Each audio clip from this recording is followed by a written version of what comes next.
Goody goody. All right. Welcome to Kitchen Sink Microscopy. We're back. Live croscopy. Our Yeah, first, our first like week off of not uploading or anything. Like, I know. Yeah, that's crazy because consistently we had regularly uploaded yeah. stuff and we had a pattern and stuff. But yeah, we And needed look to. where it got us. I know. Absolutely nowhere. I know. Yeah. It got us like what, 50 cents of ad revenue, if that. Right. But yeah, so we took some time off. I drove down to Nevada, and you were, I think, just staying at home. Staycations are great. I like people always ask, when I'm taking vacation at work, they're like, "Oh, where are you going?" And I'm like, "Nowhere." Yeah. I just there's so much shit to do around the house all the time, and it's like, kind of nice to just have days when I can get up and just do some stuff, Yeah. organize things, clean things, not have to do anything. Yeah. Uh, That's what I was doing. Just moving things around, mhm. getting things tidy and um, kind of just preparing for the next set of projects that I'm Yeah, gonna delve into. And exactly. Yeah, yeah. I'm the same way. It takes several days and stuff because it's like usually I'll do some organizing or whatever on the weekends, but it's not like you need kind of like a pattern of like, oh, I get up and I don't have to go to work, and then I get up and I don't have to go to work, and then you can start kind of working on things. I do lists all the time. I have several of these like LCD tablet things that I use for lists. Um, mm, and then I just go through the list and get things done. And of course, as I'm going, I end up adding more to the list. So as I'm crossing it off, it's like expanding and getting longer. But yeah, so basically, I think we're gonna kind of spin off from the lightning strikes twice that we did. I mean, we'll talk about probably all kinds of different stuff, but yeah, kind of like we were kind of surprised, impressed by the Ukrainians' military maneuver they just did, like a super crazy drone attack on yeah, Russian military targets, which it's like it's wild, like and kind of where things appear in the future, like what the future is going to be like, what how it should be, whatever. mm, Because my thought is, we've gone over this before many times, but warfare, the face of warfare, is totally different these days. The old ways of, you have your army and you have your navy and you have your air force and whatnot, and you know these are forces to be reckoned with. Nah, not really. yeah, Not anymore. It's like all this expense and technology and stuff is basically useless to some hobbyists with that know how to operate drones and things. And it's like, I mean, even early on too, the Ukrainians and the Russians were using drones, dropping grenades on each other and yeah. observing and stuff. And it's like they're kind of that sort of like negates almost all military technology because you Well, like the thing about what Zelensky did with this is showing like really good sportsmanship. If sportsman is kind of the wrong word for a war, but well, yeah, what I mean is like he had a precision attack on military equipment. yep, You know, unlike Israel, just like completely bombing every hospital they can. I think there's none left actually. I Uh, know. and like when you have the technology to pull off a Trojan horse thing like Zelensky did, Mhm. why not just do that? Like why, if you have to go to war, why can't you just break their toys? Like, Mhm. like let's do Yeah. that. Well, and the thing about it too is now, I mean, people in the U.S. are taking notice of it because it's like, oh shit, we could be susceptible to such an attack, and there's literally nothing we could do about it. Like some containers come across in a ship from some other country, and those are the Trojan horses full of drones that just come out in the middle of the night, and like you can't stop it. Like, Yeah, yes, you can destroy them. It's possible, but you have to know where they are. You can't necessarily easily track them. You could jam things, but you're also running the risk of jamming your own stuff. And they were just using like off the shelf cell signal. So it's like, okay, well, yeah, you could jam drones, but now nobody can use cell phones in the area. Like, and that would be problematic. But it's like, yeah, they can come out of nowhere. Yeah. Like, and destroy, yeah, like a few $1 million of drones and bombs and stuff like that can destroy billions of dollars worth of military equipment or more. Like I, imagine, like, yeah. I kind of hope that this cripples Russia enough to the point where they back down, mhm. and then instead of putting a suit back on, Zelensky's like, "All right, time to liberate America," and he pulls off the next thing, and Oh man. bunch Well, of yeah, drones just like pick Trump up by his baggy suit and like fly him away. well, I mean that is certainly something because like it changes the dynamic of warfare and what would classically be people would consider to be technology of war. And it's like I hope my personal hope from this is it pretty much makes conventional warfare kind of pointless. That like, oh well, at this point it's drone v drone basically, Yeah, or nothing, because it's like, okay, well maybe rather than start getting aggressive with a neighbor or whatever, we'll be inclined to come to the table and discuss our differences or grievances or whatever. Because like, well, the possibility, I mean, imagine this was in scope, it was relatively small, but was very effectual. But imagine rather than just a few trucks or trailers with drones in them, what if there were millions of such drones somewhere? You hmm know, like there's nothing you could do. Like it's yeah, it's pretty wild. Um, but I hope that it kind of makes normal warfare kind of stupid. That yeah, like, well, basically, if everybody's got these kinds of drones on hand, then nobody can do anything. right. And yeah, I mean, you just keep building drones and blah blah blah, and Star Wars, the drone wars. The drone wars, yep. And like ultimately, it would be nice if it just drifted that way, and then people were like, "Wait a minute! Like for thousands of years, we fought our wars human to human, and now it's just machine to machine. Maybe that will show people how ridiculous war is. Yeah. Like Hmm. why even bother? Why sink the money into causing another country to need to spend money to fix things? Like, And then oftentimes it's the ones who did the bombing who do the fixing. Like, yeah, like the US, like, went in and repaired stuff in Japan hmm after the war. And I'm sure it's going to be the same kind of thing here.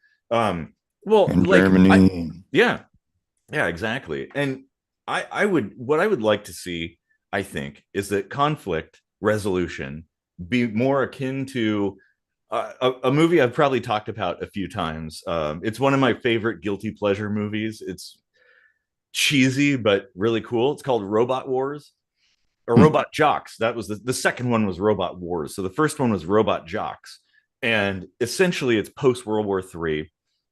It kind of centers around Russia and the US, but suggests there could be others involved. But essentially, there was a nuclear war and it really sucked. And people are like, yeah, let's not do that again. So if we Yeah, have a disagreement, what they do is they have an arena and they take their heroes who operate these huge mech suits and they duke it out in the arena. And the winner basically wins whatever the conflict is. yeah. It's like, hey, yeah, that's a great idea. You bring in your champion, and fight it out in like a controlled environment, which is you agree to the terms. Like, okay, well, if my guy wins, then whatever, then I win. You don't even But have to go to war. it's not actually a good idea. I mean, logically, looking at it, like what does strength have to do with, well, the logic of your argument? you know, It's a good point. Yeah, like it, like true. it should just be debate, like Hmm. diplomatic debates Yeah. over and over and over again. Like I don't. Hmm, I mean, Trade yeah, agreements are like great saving ways. cats, but I don't know why the whole world doesn't just send their delegates into the UN. Like, Hmm. because I think it's only a handful of countries or something, right? Like just kind of the big players, and then Hmm. some of the second world countries or something. But Hmm. like, if everyone just came into this room and brought their issues, and like, all these third world countries could then, have a voice and be like, hey, you know what, we're really struggling with this thing over here. Hmm. People maybe help out with that. And then, like, we have things to offer too, like, because, Yeah. their particular geography might afford something that other geographies will not. Well, absolutely. Every country has something other than Vatican City, of course. Well, they have religion, I guess, but and Luxembourg, a couple places probably don't have a whole lot of natural resources, but still, like there's always something that you can exchange and trade. There could be tourism is one thing. Obviously, materials. Various places have all kinds of materials that people want, and they Mhm. probably are willing to trade something for that. Like trade is really the key to peace. Like having a trade agreement with another country makes it really difficult to like you wouldn't want to engage in warfare because or combat with each other because it's like, well, yeah, we run the risk of destroying the stuff that we want so bad, you know, Yeah. like whatever it might be, whether it's stuff that people build or stuff that people mine or whatever.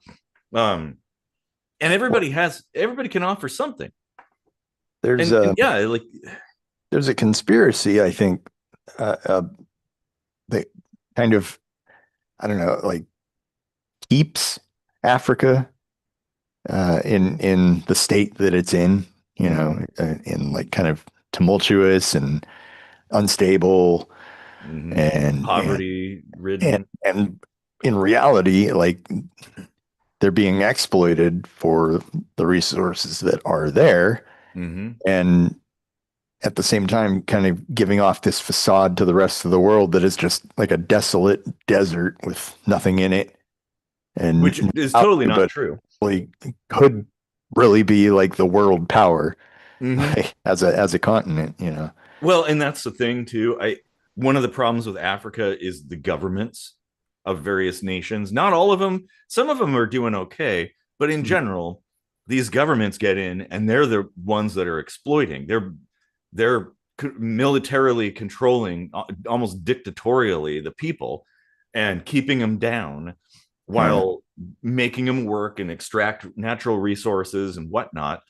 Um, and of course, the workers don't get anything because there's these military governments that kind of control everything. But yeah, Africa's full of natural resources. There's a ton. Like there's no reason it shouldn't be very wealthy in many areas. Yeah. Um, but of course, conflicts. That's one of the things. It's these conflicts that happen. One dictator rises up, and then they control things. They say they're going to do this or do that, and then they don't. They just exploit people. Then another conflict happens, and the dictator rises up, like in various places, attack other places over bullshit. And where are they're nowhere. They're basically stuck in times past at this point, Mhm. all because of these conflicts. Yeah. It would be it would behoove the world if people just kind of came together and worked to, uh I mean, well, a certain large level of subterfuge would probably be necessary, but work to find out like who's pulling the puppet strings in the world, Mm-hmm. and Zelensky their ass. Like, Yeah, yeah. like hit them Well, when they it's won't even expect it coming. Like, Well, here's the problem though. It's so embedded. It's like the Hydra, you cut one head mhm. off, two more emerge. Like there's got to be a completely different tactic to circumvent this system, Yeah. and it isn't a violent one. That's the thing. That violence is how they control things. So if you fall into that trap and engage in that, well, you're ultimately benefiting the powers that be, the elites that are controlling things. Well, except that they're 100% removed from the violence, Of so course they are. Yeah, yeah. bringing violence to them would absolutely show them, like just like punching a bully. Then Mm-hmm. they're, ow, is that what I'm doing to people? Yeah, yeah. Except the thing is, you would need some kind of you would need irrefutable proof that there's a connection there, and the way they put things together makes their connections very tenuous at best. So it's really hard. Then they're going to just label you a conspiracy theorist or a whatever, an ist or something, and you're not going to get a lot of support in that regard. Here's the thing about irrefutable proof. I've been thinking about this a lot lately. Yeah, the way that governments tend to structure, uh, the reasonable doubt and where that line is, Mm-hmm. and things of that nature, it's very important that it's done that way. Yes, Mm-hmm. but it's not like infallible. Um, it- and there's a lot of bad people that get away. And then there's like a logical fallacy that arises from putting too much faith in that system, in that people think that that is the one and only way to discern guilt from innocence. Yeah. And like you might be technically acquitted of a crime, but it's still painfully obvious to everybody that you did it. Yeah. Like OJ, for instance, Mm-hmm. and still people would be like, well, no, you can't say that OJ's guilty because he was acquitted. And it's like, well, yeah, but Well, like, that's and that's the whole Fifth Amendment thing, or settling out of court. It's like innocent people don't need to do these things, but no, no. still protecting them, like, Exactly. And well, people I think need to understand that there's a difference between like morality and ethics and the law. And just mhm, because something's legal doesn't mean that it's morally just. That's the usually thing. isn't. But oftentimes, yeah, there's a lot of things. I mean, there's some things that are kind of pretty clear, but then there's a lot of things. Yeah, there's always exceptions, and the elites use these exceptions to slip through the justice system, Yeah. and avoid any kind of real prosecution that's going to stick. It's like, think about it too. If you steal, I don't know, $200 out of a till at a gas station, you're going to jail, like, Yeah. for sure. That $200, yep, you're going to jail. Yeah. It's bad. Now, if you steal $200 billion, chances are you won't even go to jail for it. It happens Right. all the time.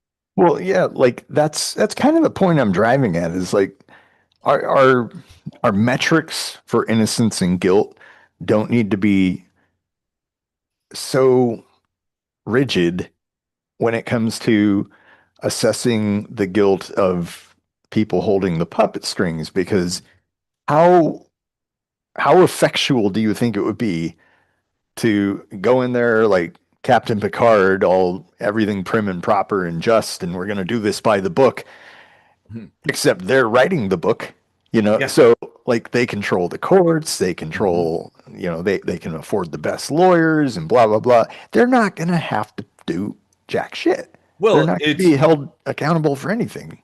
Zero rules ability. rules for me, but not for thee, essentially, in that, Yeah. like, the system is able to worm their way out of any kind of prosecution. And it's like, well, yeah, how often does various government agencies or states or cities do really awful things, and all that happens is, well, the taxpayers pay the fines. Like, oh yeah, so I guess you did something bad. Now I'm covering it. No. We need to hold them to a higher standard. That's what it should be. Like like the standard for anybody who has basically somebody who's got their finger on the nuclear button or is authorized to use deadly force in like support of law enforcement, essentially, or whatever. Right. They should be scrutinized even more. Like if they make one little tiny mistake, that should be a bigger deal than if I make one little tiny mistake, because I'm not one of them. I'm just a regular guy trying to live my life. I don't exist in some official capacity. So I think Right. the people who do should be held to a higher standard. And like, yeah, if you make a mistake, maybe get beheaded or something like that, like Yeah.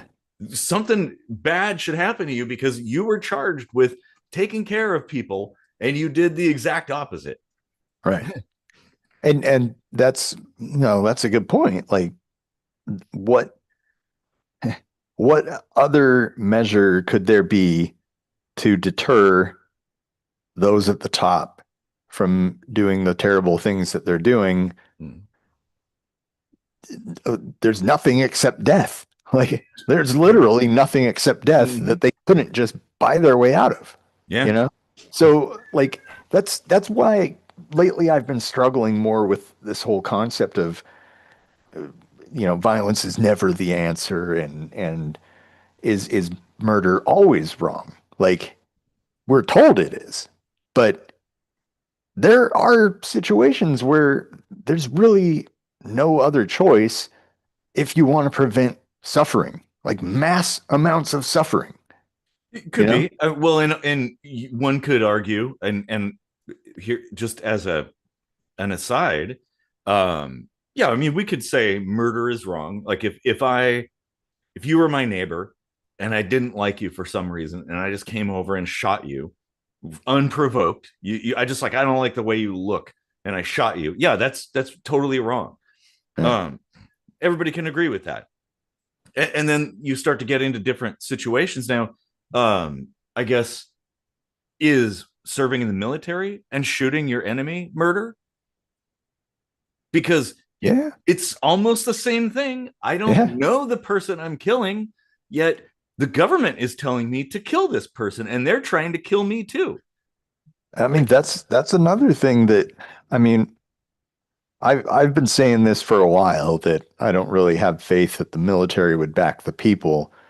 And just the other day in LA, there was some peaceful protests going on, and then uh, Trump brought in the National Guard, and they happily went in and did their jobs and followed their orders and stuff, and completely passing over like the 10th Amendment and everything. And and it's like, okay, you just showed your true colors. Like you proved me right. You yeah, can't depend, you can't depend on the military because they've been brainwashed into this blind obedience thing. Like, military, the police, like, well, yeah, and well, we voters. militarized the police, The so thing is, it's everybody. The voters also are they're brainwashed as well. Mhm. Like people following the system, because honestly, I think it is faith in the system. It is following this structure that somebody else has put together, which it has not been crafted to benefit you. It has been crafted to benefit them. And why do we follow it? Why do we participate in that system? Why do we play the game when the game is rigged against every one of us?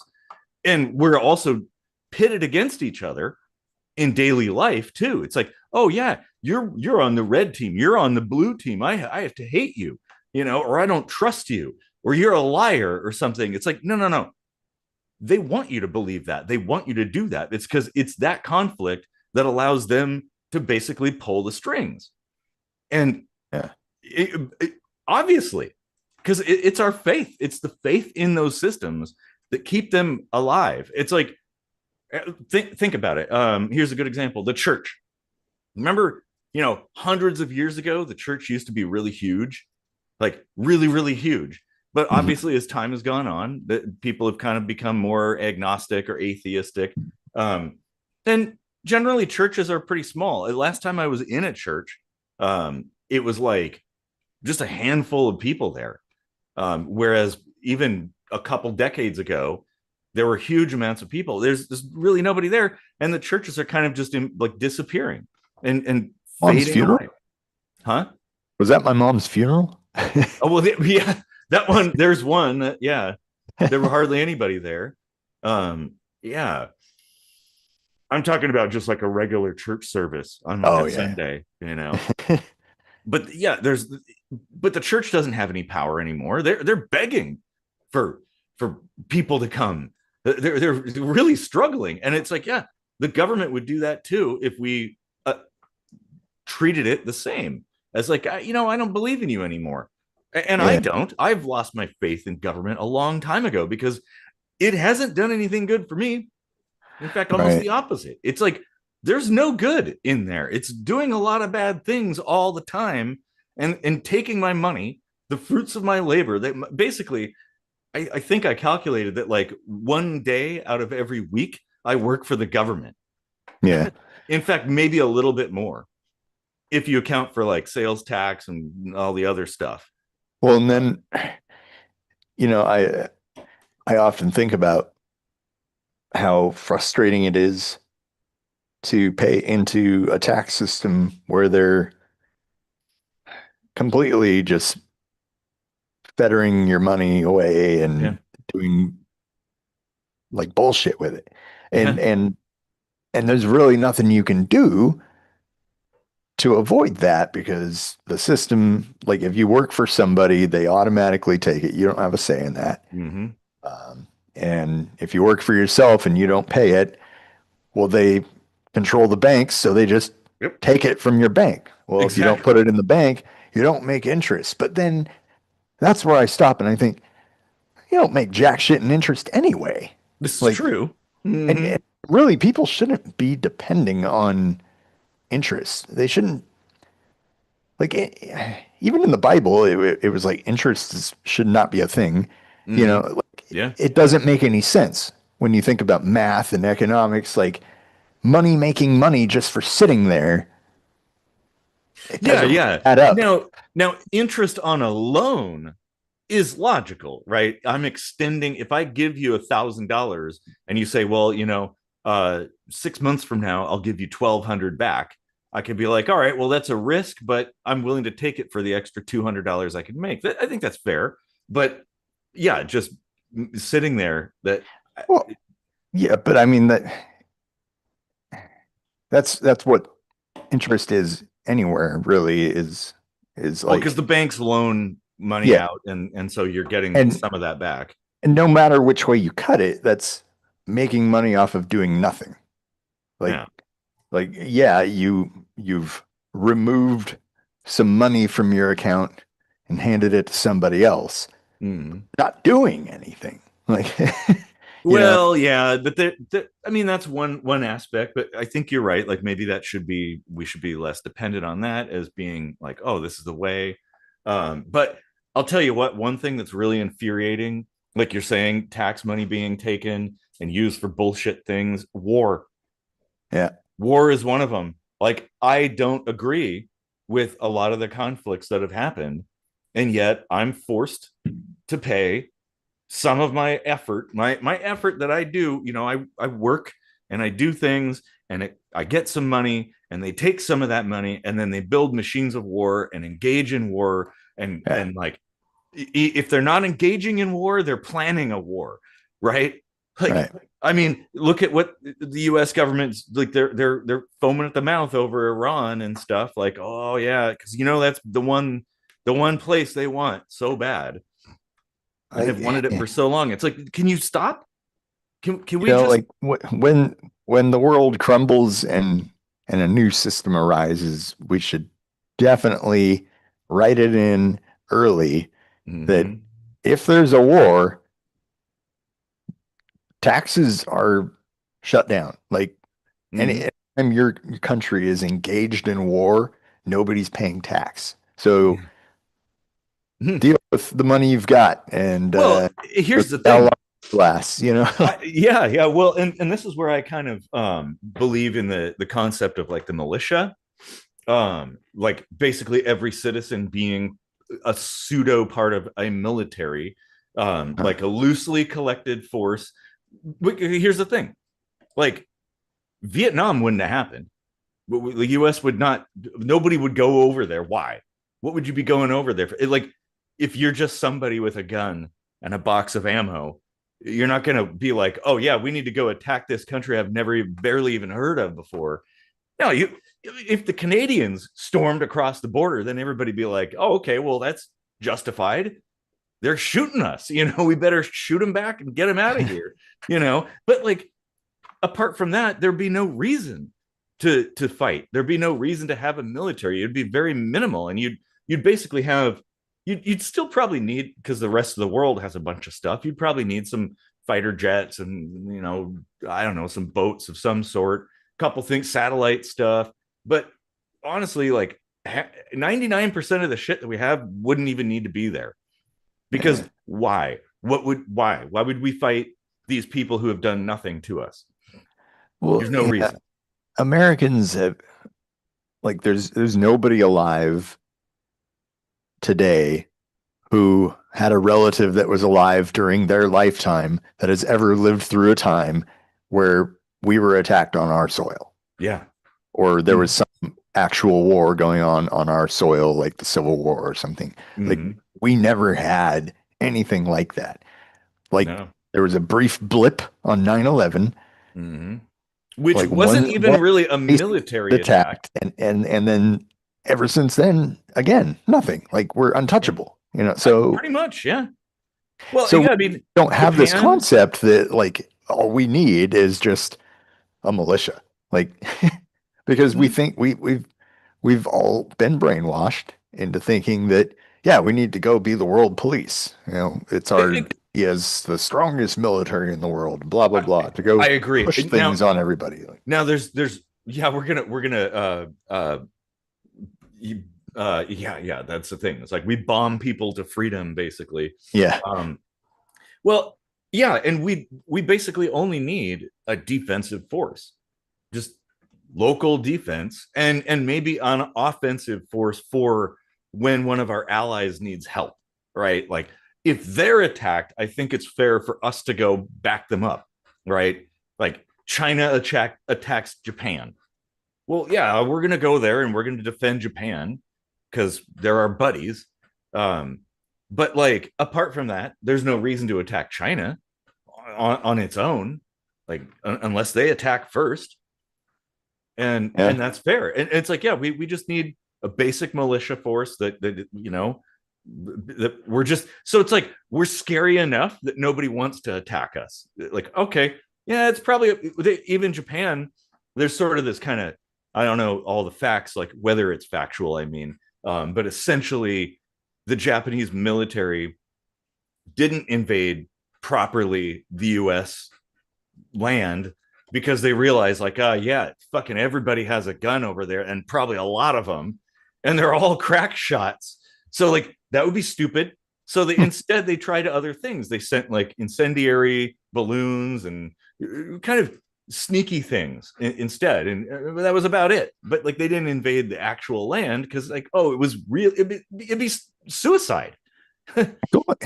Going back to the Zelensky thing, I'm a little surprised that I haven't seen anyone beside myself link this to the Trojan horse story, but there are people calling it like Russia's Pearl Harbor, and it's like, wait a minute, that's a other thing. Like, that's totally different. Yeah.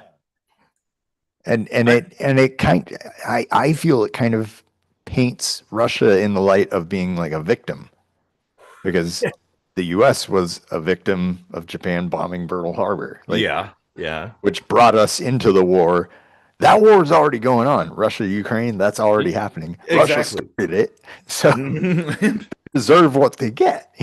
Oh, and yeah, I mean, and it's a very, like we had talked about before, it's a very targeted precision strike that went specifically Mhm. after military targets. I mean, anybody, you can watch the videos, the streams from the drones where they're hovering around and picking out like what plane they're going to drop on and blow up. You know, it's like, it's actually kind of funny because it's like they're just doing that with impunity.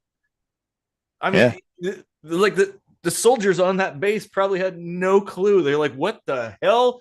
Shit's on fire. What's going on? And you know, because drones, when they're nearby, you can hear them and see them, but like just a ways away and it's dead silent. Um, that's why they're so scary. Like it's such a genius method to use. But yeah, I don't think it's anywhere near the Pearl Harbor. I guess I could kind of see how people could say it, kind of, but like, I mean, yeah, attacking planes that are on the ground, that's about where the similarity ends. yeah, that's about it. Yeah, Uh, but I mean, Ukraine has already used drone boats to attack ships in the water, yeah, so that would be even closer to Pearl Harbor. right, But no one said it then. Uh, right. hmm. Yeah, like, but Well, as far as like the sentiment behind Pearl Harbor, not even close. no, Not no, even not really. close. I just honestly, I just want to see this conflict end. And same thing with Israel Yeah, and Gaza. Like, it's all bullshit. There's yeah. there's no reason for any of this conflict. Like, people can learn to get along, even if you have differences. That's the thing. There's And there's always something going on in the fucking Middle East. mm-hmm, Always. mm-hmm, Like forever. And that largely stems from religion. yeah, And I feel like maybe like I'm not normally an advocate for proselytizing the concept of atheism, but if anyone could really use like a dose of logic, it's the Holy Lands. yeah, Um, like guys, stop killing each other mm-hmm. over some book that I, some dude wrote in a fever dream yeah, and or a collection of dudes in a peyote hut or whatever. yeah, Uh, exactly. it's not worth it. Um, you're not going to get the rewards you think you're going to get when you Mhm. die. Yeah. This life is all you have, and you're squandering it Mm-hmm. on killing each other and living in And fear of being the lives of your friends and family as well, and the future. children. Like Yeah, the future of a nation could be in jeopardy because of these conflicts. And for like, decades, I've been seeing pictures come out of that particular region of the world of kids like blown to pieces. yeah, yeah, and that's Why? just so awful. That should never happen. No. Like it.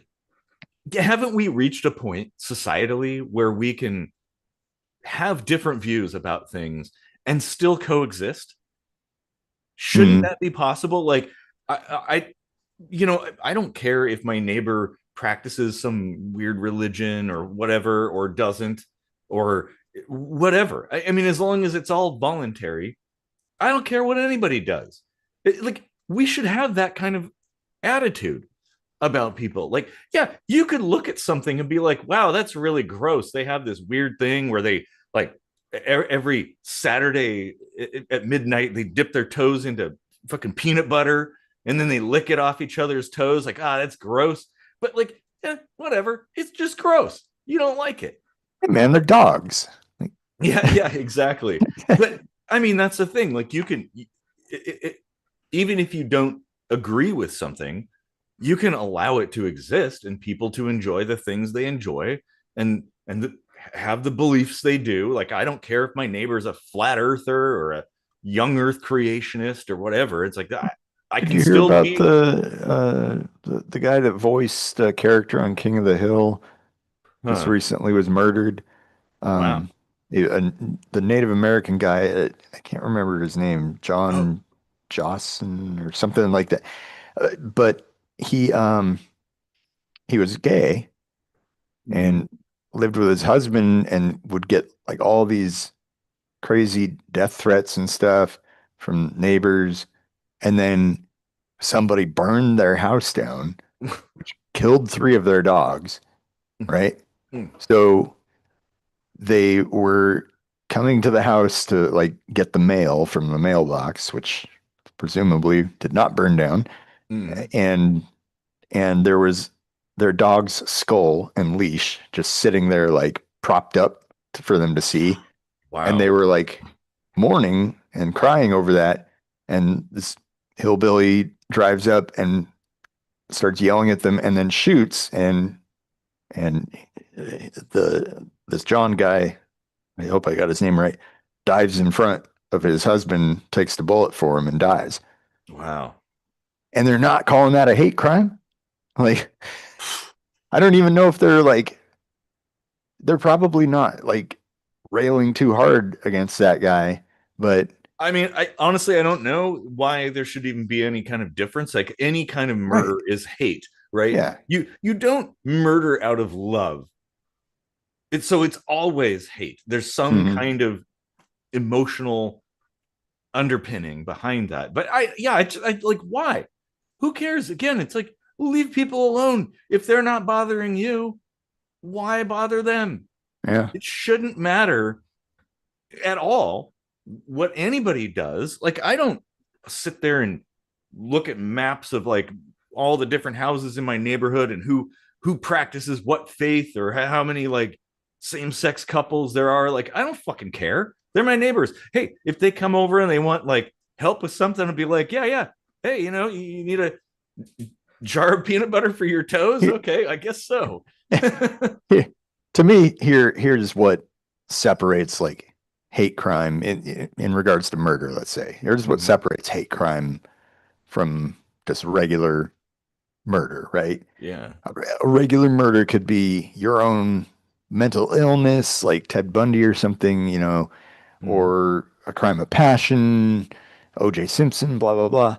But when you're the type of person that, well, let's just call him what he is, like a bully, Mhm. you revel in the suffering of another person Yeah.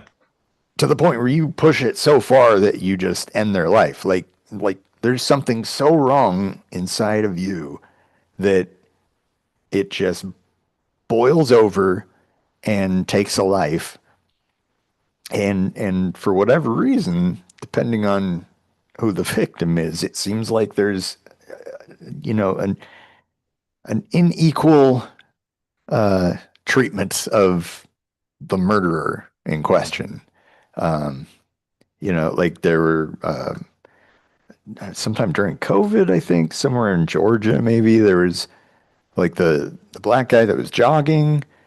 Do you remember this? And he was just like walking through a house that was being built, just like kind of curious. I've done that tons of times because it's cool, Mhm. Yeah. like seeing a house being built. Like I find that interesting. And these guys like rolled up and chased him down and shot him in the back from their truck. Like they didn't get more than a slap on the wrist, like why does shit like that get treated so much less with uh, scrutiny than something like Well, Luigi Mangione or something. it's a double standard, like, and that is hypocrisy, which of course Hmm. to me is the greatest sin is hypocrisy.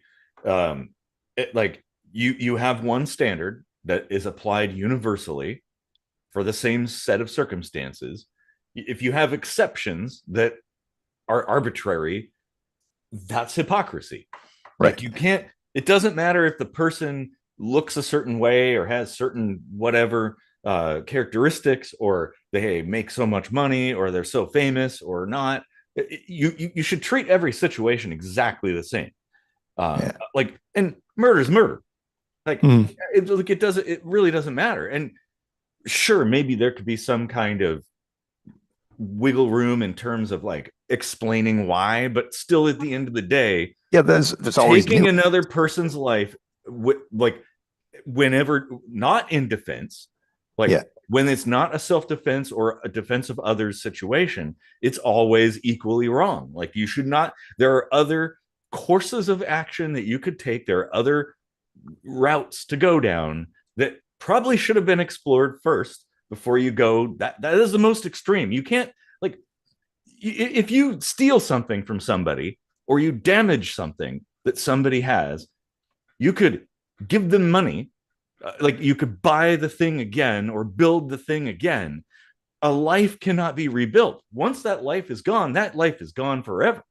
Mhm. So it's the most extreme thing. And yeah, well, and And this I goes mean, back to here's the warfare. thing with hate crimes, though, is like those are people, the victims, I mean, are people who are not harming the murderer whatsoever. Yeah, they're They're just just simply existing. different, you know? Yeah, Yeah. yeah, exactly. And this goes back to war too. And we were talking about like religion and stuff. It a lot of war is based on a lot of these bullshit. It's almost, you could almost argue a lot of wars are kind of hate crimes.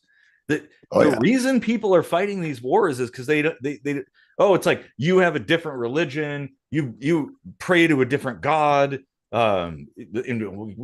don't like You have that. a different philosophy of economy. Yeah, yeah, exactly. Like whatever it might be, it's like, okay, that's not justification for murder. And I would say in that regard, war that is aggressive against somebody for arbitrary reasons is murder.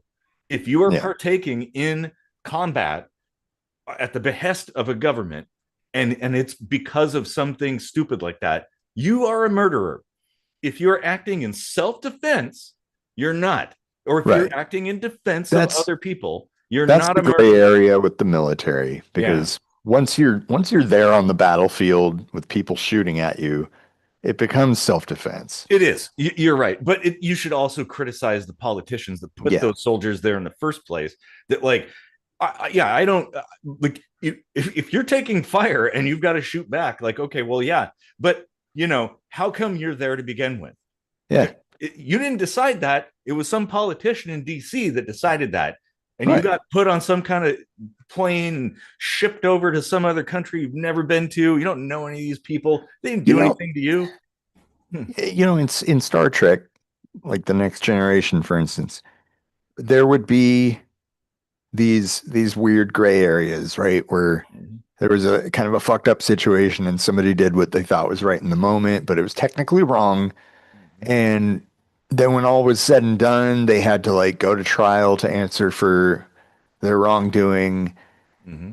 But it was handled a little bit with kid gloves, like there's a mark in your record, but given the circumstances, we understand, like that's correct, right? Yeah. Address something equitably. Be like, okay, look, technically we gotta, you know, have a look at this and Mm-hmm. make sure everything was as you saw it at the time. Mm-hmm. And then, say, hey, like you shouldn't have done that, but the nuance, okay, we understand. So there's record of it, but we're not gonna like treat you too harshly. But when it comes to our governments, Mm-hmm. like there's never culpability. Like Nope. nobody's ever actually paying for the damage that they're doing. Nope. You know These who is? politicians The ta- the aren't being taxpayers.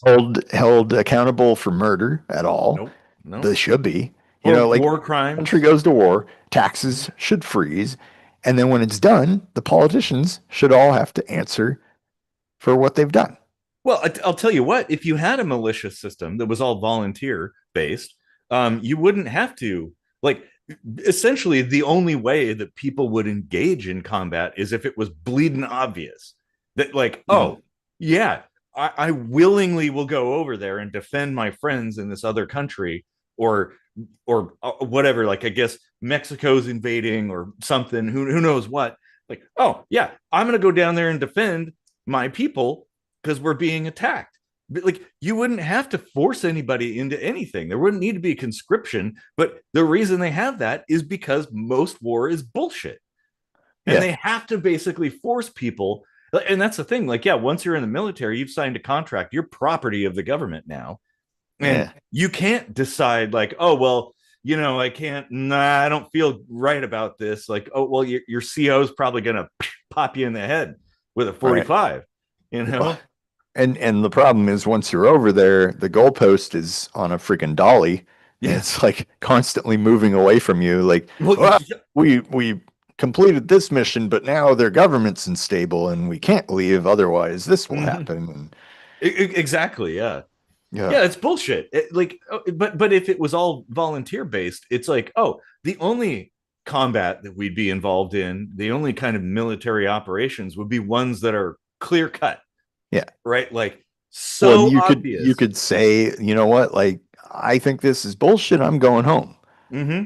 And enough people do that, the war's over. The war's over. Yep, exactly. Like Yep. that's the problem with all this brainwashing in the US military is nobody is allowed to have their own opinion. No, They're where not they allowed to should. I mention. get So it. Okay, look, they're the Borg. I know pretty much. Now, in a combat situation, it's important to have cohesion and organization and like, okay, whoever's in charge is in charge de facto. Like, you have to follow what they're saying because otherwise it would be chaos. You couldn't actually conduct any kind of military operations. But that's like in the in small in the scale. moment. Yeah. Yeah. Yeah. But when you're talking like big scale, that's a whole different thing. And yeah, people should be allowed to question things. And I think like whole battalions should be like, wait, what are we doing? Yeah. What is this? This is stupid. Preemptive We're not. strikes and all this stuff. It's like preemptive strike is a freaking euphemism Mhm. for instigating. Well, it is because it's like you haven't, it's like pre crime. Yeah. Nobody's done anything yet, but you're thinking they might do something. So let's hit them before they do it. That's like if I thought you were capable, like, I don't know, maybe I think, well, I don't know, you might kill that person over there. So I'm just going to kill you before you do because I suspect that might happen. Right. It's like, well, wait, no, that cannot be justified. Like Like that. Minority Report already. Yep, exactly. It is, and well, that's a cautionary tale there, as Yeah. many science fiction movies and books and shows are. That yeah, Was like that Phil K. Dick? that might have been. Yeah, I think. Wait, was it Dick or was it Heinlein? No, it was. I think it was Philip K. Dick. Probably. I He don't had remember. so many books made into movies. It's kind of Yeah. wild. Too bad he never really got to see how many of his books got made into movies. Yeah, yeah. Hmm. Well, But yeah, like definitely like I we're lacking in authors like that these days yeah. because we definitely need more of that, like more cautionary tales. Mm-hmm. Um, especially as book bans are kind of piece by piece pulling away at the sort of foundation of because when you and I were in school, of course, we had to read 1984 and Brave New World and Yep. all that stuff. I don't know if that's still happening. Yeah, no, I don't. I Let's say, don't think it yeah, is. No. Well, there were a lot of really good books that were difficult, challenging subjects and yeah, content that we read, and I think that's important. We need to do that, and we need to encourage critical thinking for sure. That because rather than like blind obedience to a system, and I think that's one of the things. It's like one of the it is like the attachment, this faith in government is very much like faith in a religion, that like people believe it's a thing not because it's ever done anything. Like you might believe in, you go to church and you believe in God and pray and all this stuff even though you've never witnessed a miracle ever. And maybe there's something that happened where they're like, oh, that's evidence that must have been God or something. But like, well, okay, that could also just be a coincidence, and in fact it hmm probably is. So like, government doing good things could be just coincidental. Like, it just so happens that every once in a while something good happens, but generally I don't think it does good. I think it does a lot of harm. And like, I think community involvement is a better way. Like, all of us operating just on our own with this sort of goal of like, hey, let's make the world a better place and start with ourselves, build up our community and you know, when if you have the means, go out and help other people in other communities, bring everybody together. Like, we won't have conflicts at that point. Yeah. Even if there's disagreements, there's nothing wrong with disagreements. We like people disagree all the time, and that's okay. It's how you handle that disagreement that is key, I think. Yeah. And when you pick up a gun as your first response to a disagreement, there's your problem. Right. And this is me as a gun guy who has a lot of guns. Like, that'd be the last thing I would pick up. Um, you know. Got a comment. Sounds similar to Clockwork Orange that was based on an Anthony Burgess novel. Sorry, I type slow. Um, yeah, when were we talking about rape and ultraviolence? No, well, then we were talking about Philip K. Dick and Oh Minority yeah, Report. Yeah. yep. Yeah. Mm-hmm. That was another great movie, Clockwork Mm-hmm. Orange. Yeah. Ah, yes. Absolutely. Minority Report is Philip K. Dick. Thank you. Yeah. Okay. Yeah. I knew that. Nice. Yeah. Yeah, yeah. Well, yeah.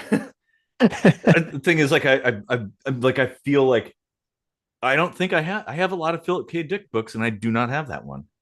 Huh. Interesting. But Got a lot of Dick books. yep, yeah, shelves full of dicks. A bag of dicks. Yep. Well, and I I think people,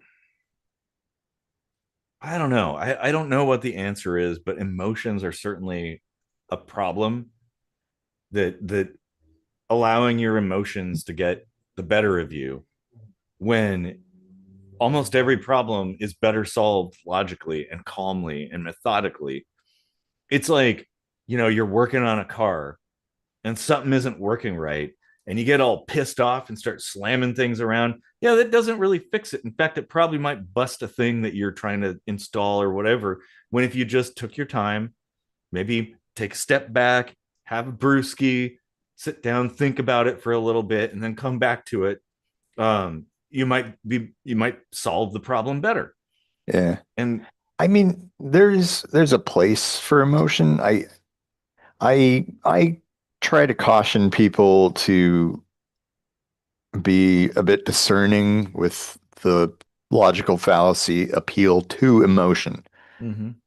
and not to confuse it with appealing with emotion, which is Oh, fine. sure, yeah, yeah, no, this You that know, you're when right. argument is geared towards invoking an emotion in the other person in order to lure them into your argument, that's logical fallacy. Yes.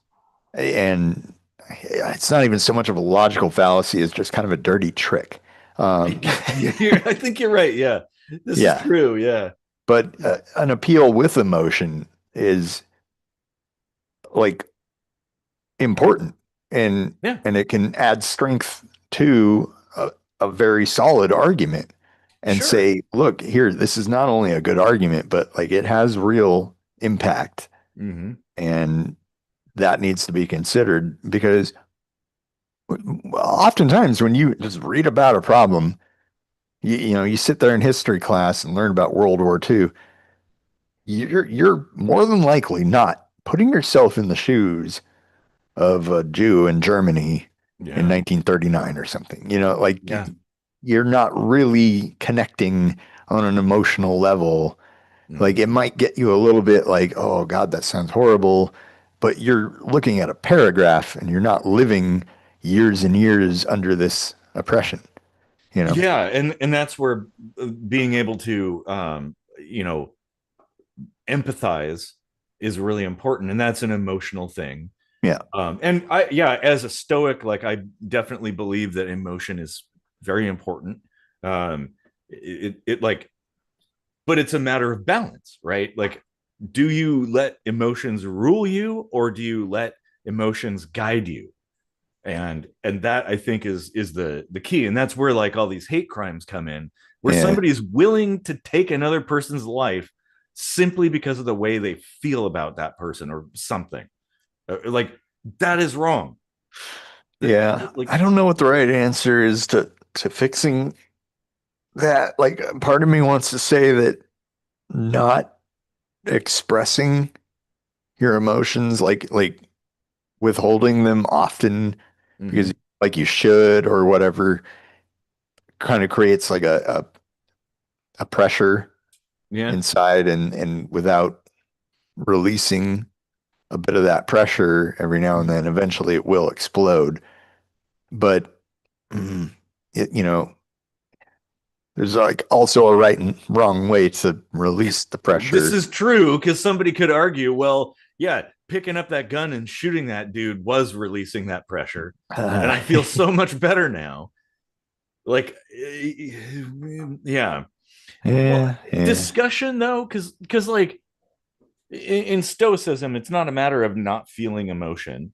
It's a matter of understanding emotion and kind of like negotiating through the things that you're feeling, changing your perspective to say, oh yeah, okay, maybe there's no reason to get worked up over this because it just turns out it's nothing, and I'm just the way I perceive the thing is making me think that I should be feeling a thing about it when in fact you probably don't need to. yeah. But well, emotions are great.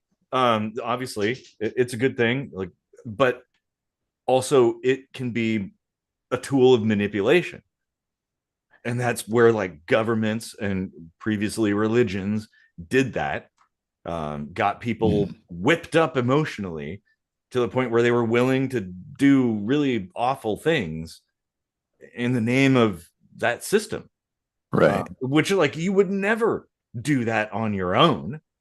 If you lived on a farm and stuff, you would never just randomly grab a pitchfork and run over to your neighbor's house and stab him in the gut with it. Like, why? But no, when they say, "Oh yeah, your neighbor, he's a heretic, they're a witch or whatever," and you like got this emotional attachment to that, now you might be willing to do that. But at the same time, and I think this is going back to the differentiating between appeal to and appeal with emotion. Mm-hmm. Uh, Pretend we have no hindsight on World War II. We're like we're in America in 1940 or something, and we hear about what's going on, and depending on the news outlet that we're receiving, and of course, even back then, it was even more restricted on like how fast news would travel and how Yes. many sources there were, and people back then probably had, well, they definitely had anything but the whole picture, right? Mm-hmm.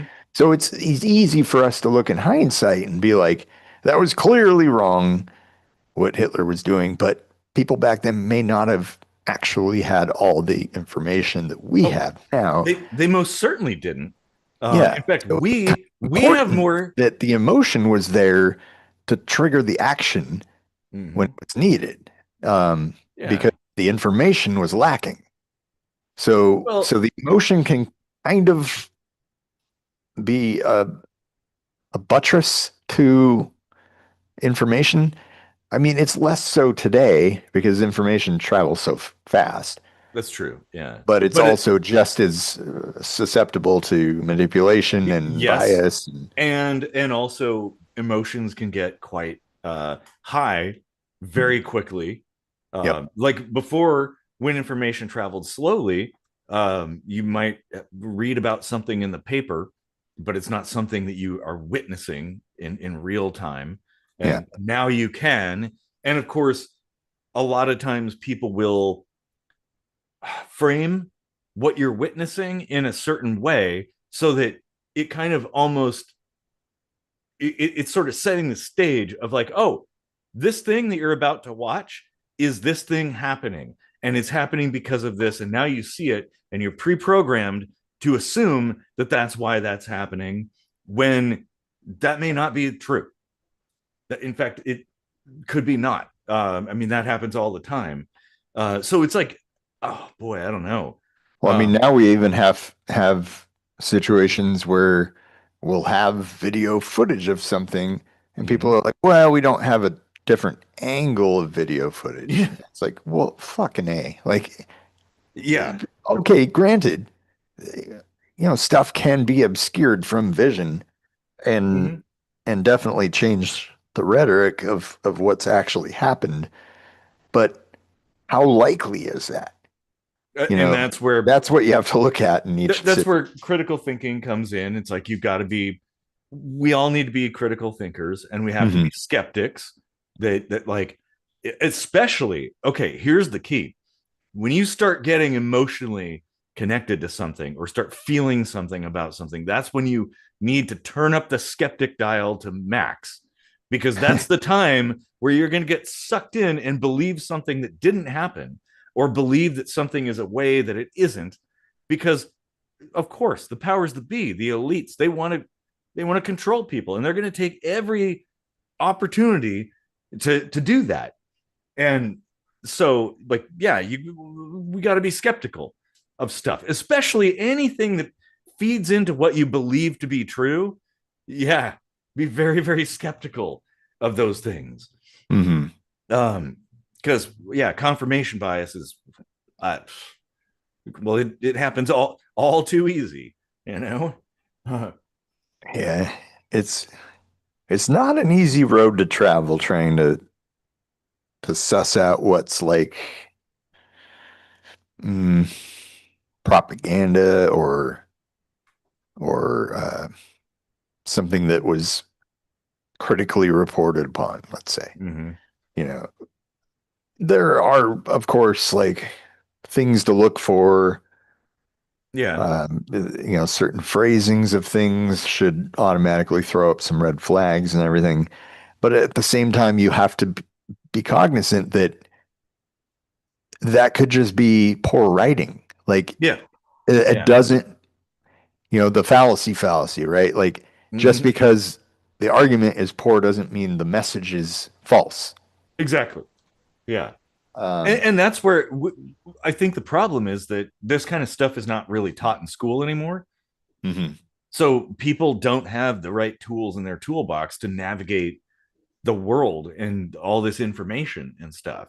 Oh, Um, yes, the Skeptical Inquirer is a magazine that was great for that. I used to have a mhm. subscription to that. I wonder if they're still around Oh because, yeah. like, if they're still around, they are welcome to sponsor our channel. Yes. Well, I think we fit into that category of, Definitely, yeah.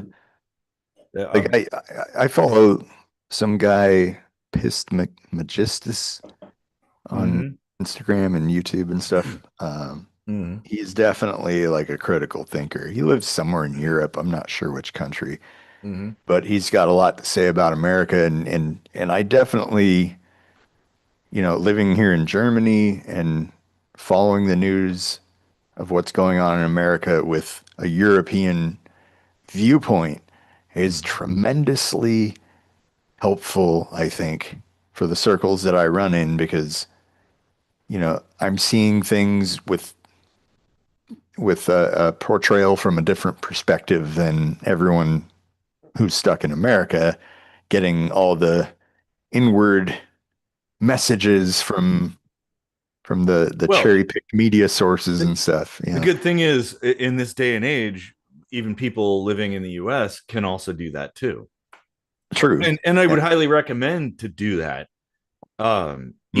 Even like, if you want to understand something, you need to be able to see all the sides. So like, even for instance with like the Russia-Ukraine war, go to Ukrainian news sources. What are they saying? Go to Russian news sources. What are they saying? Go Yeah. to Ukrainian bloggers. What are they saying? Go to Russian bloggers. What are they saying? Like, and put it all together, because everybody lies. That's the thing. They're all lying to you in one way or another.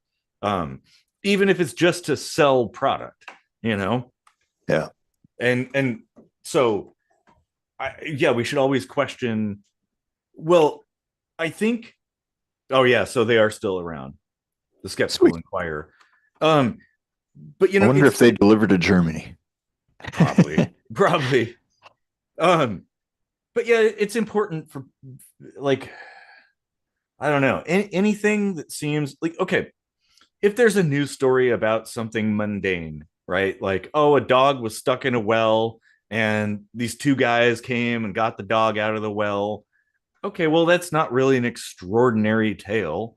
It's interesting, but like, okay, there's no reason to suspect that that would be incorrect. But when it comes to bigger things like geopolitics and larger things, okay, well, those are the things we should be much more careful to analyze thoroughly, Yeah. and not just take it at face value, in especially if it supports what you believe.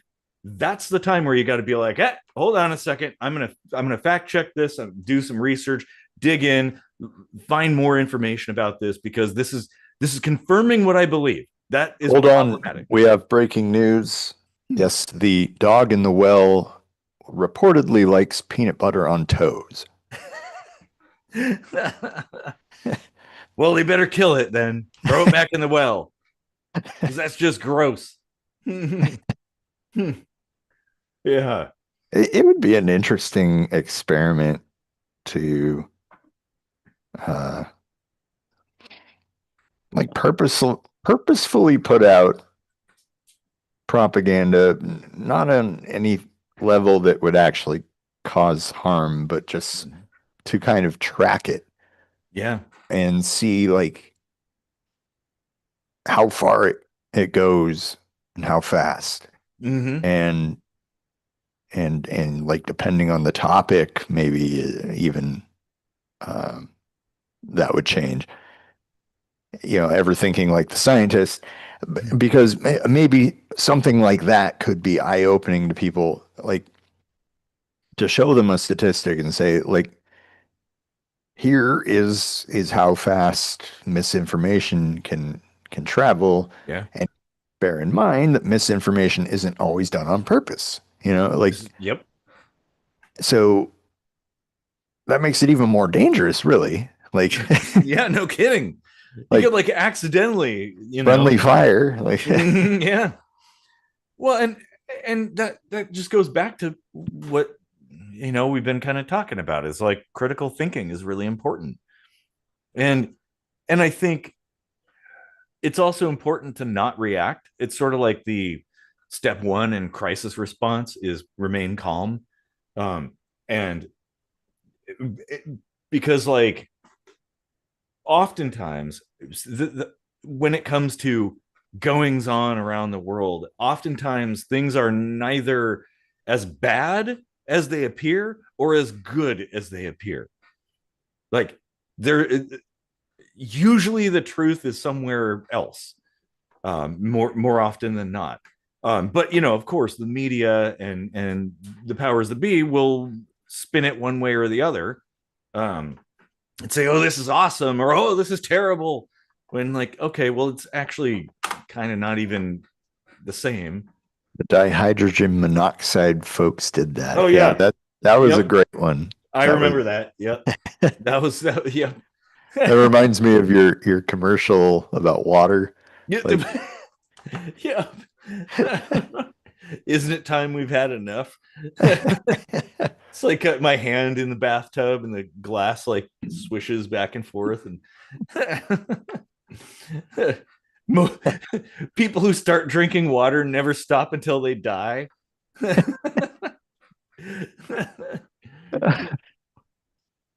Well, yeah, I mean, because smoke cigarettes before they smoke you. I think I have the. I should pull that bumper sticker. Yeah. Oh, it's too many. It's too many push pins sticking things down. Otherwise, I'd grab it. But I have the design on the wall. It's got like the '50s guy, like. Nice. Oh man. Well, yeah, I just I don't know the answer, but I, we definitely need to do something different. Mm. We need a different course, and I think the course needs to be less statist and less um like religiosity. and more just community, building communities. Because honestly, it's like I don't have any control over what happens in DC, but I can tell you what, if I went out and started an organization in Tacoma to feed hungry people, I could actually do that, and I could affect change. I could create a nonprofit to help people who need, I don't know, they got a flat tire or something. Like you could totally do that. Yeah. Clean up the streets or something like that, like that's doable. That's a thing any human being can achieve, especially as a team when you get a bunch of people behind it. And then the more you involve as a community, the more you feel a sense of community, like, oh yeah, these are my neighbors, these are the people who live in this area, and we just did this together, whatever it might be. Mhm. Like, and I think that's a good thing, and we need, and you could do that on a small scale, but you could also do it on a huge scale too. You could do it globally. Like what's his name, Mr. Beast, like team trees, team seas, and stuff like that, like planting trees and cleaning up the oceans. I mean, I don't know how much I believe that he actually did, but still, it's like, yeah, like that is the power of community. It Yeah. doesn't need a government. It doesn't need anything but just a bunch of people who believe in the same thing. Like, hey, let's go do this because this needs to happen. Right. Uh, I kind of wonder if there's a way that we could. Well, here's my train of thought. All right. Uh, you had mentioned getting away from like a statist and religious outlook on things Mm-hmm. that requires critical thinking. Yes. Like all you need is a basis in critical thinking early enough in human development, Mm-hmm. and you don't even have to like push anything, get up on a soapbox or any of that. Like all you have to do is introduce critical thinking, Mm-hmm.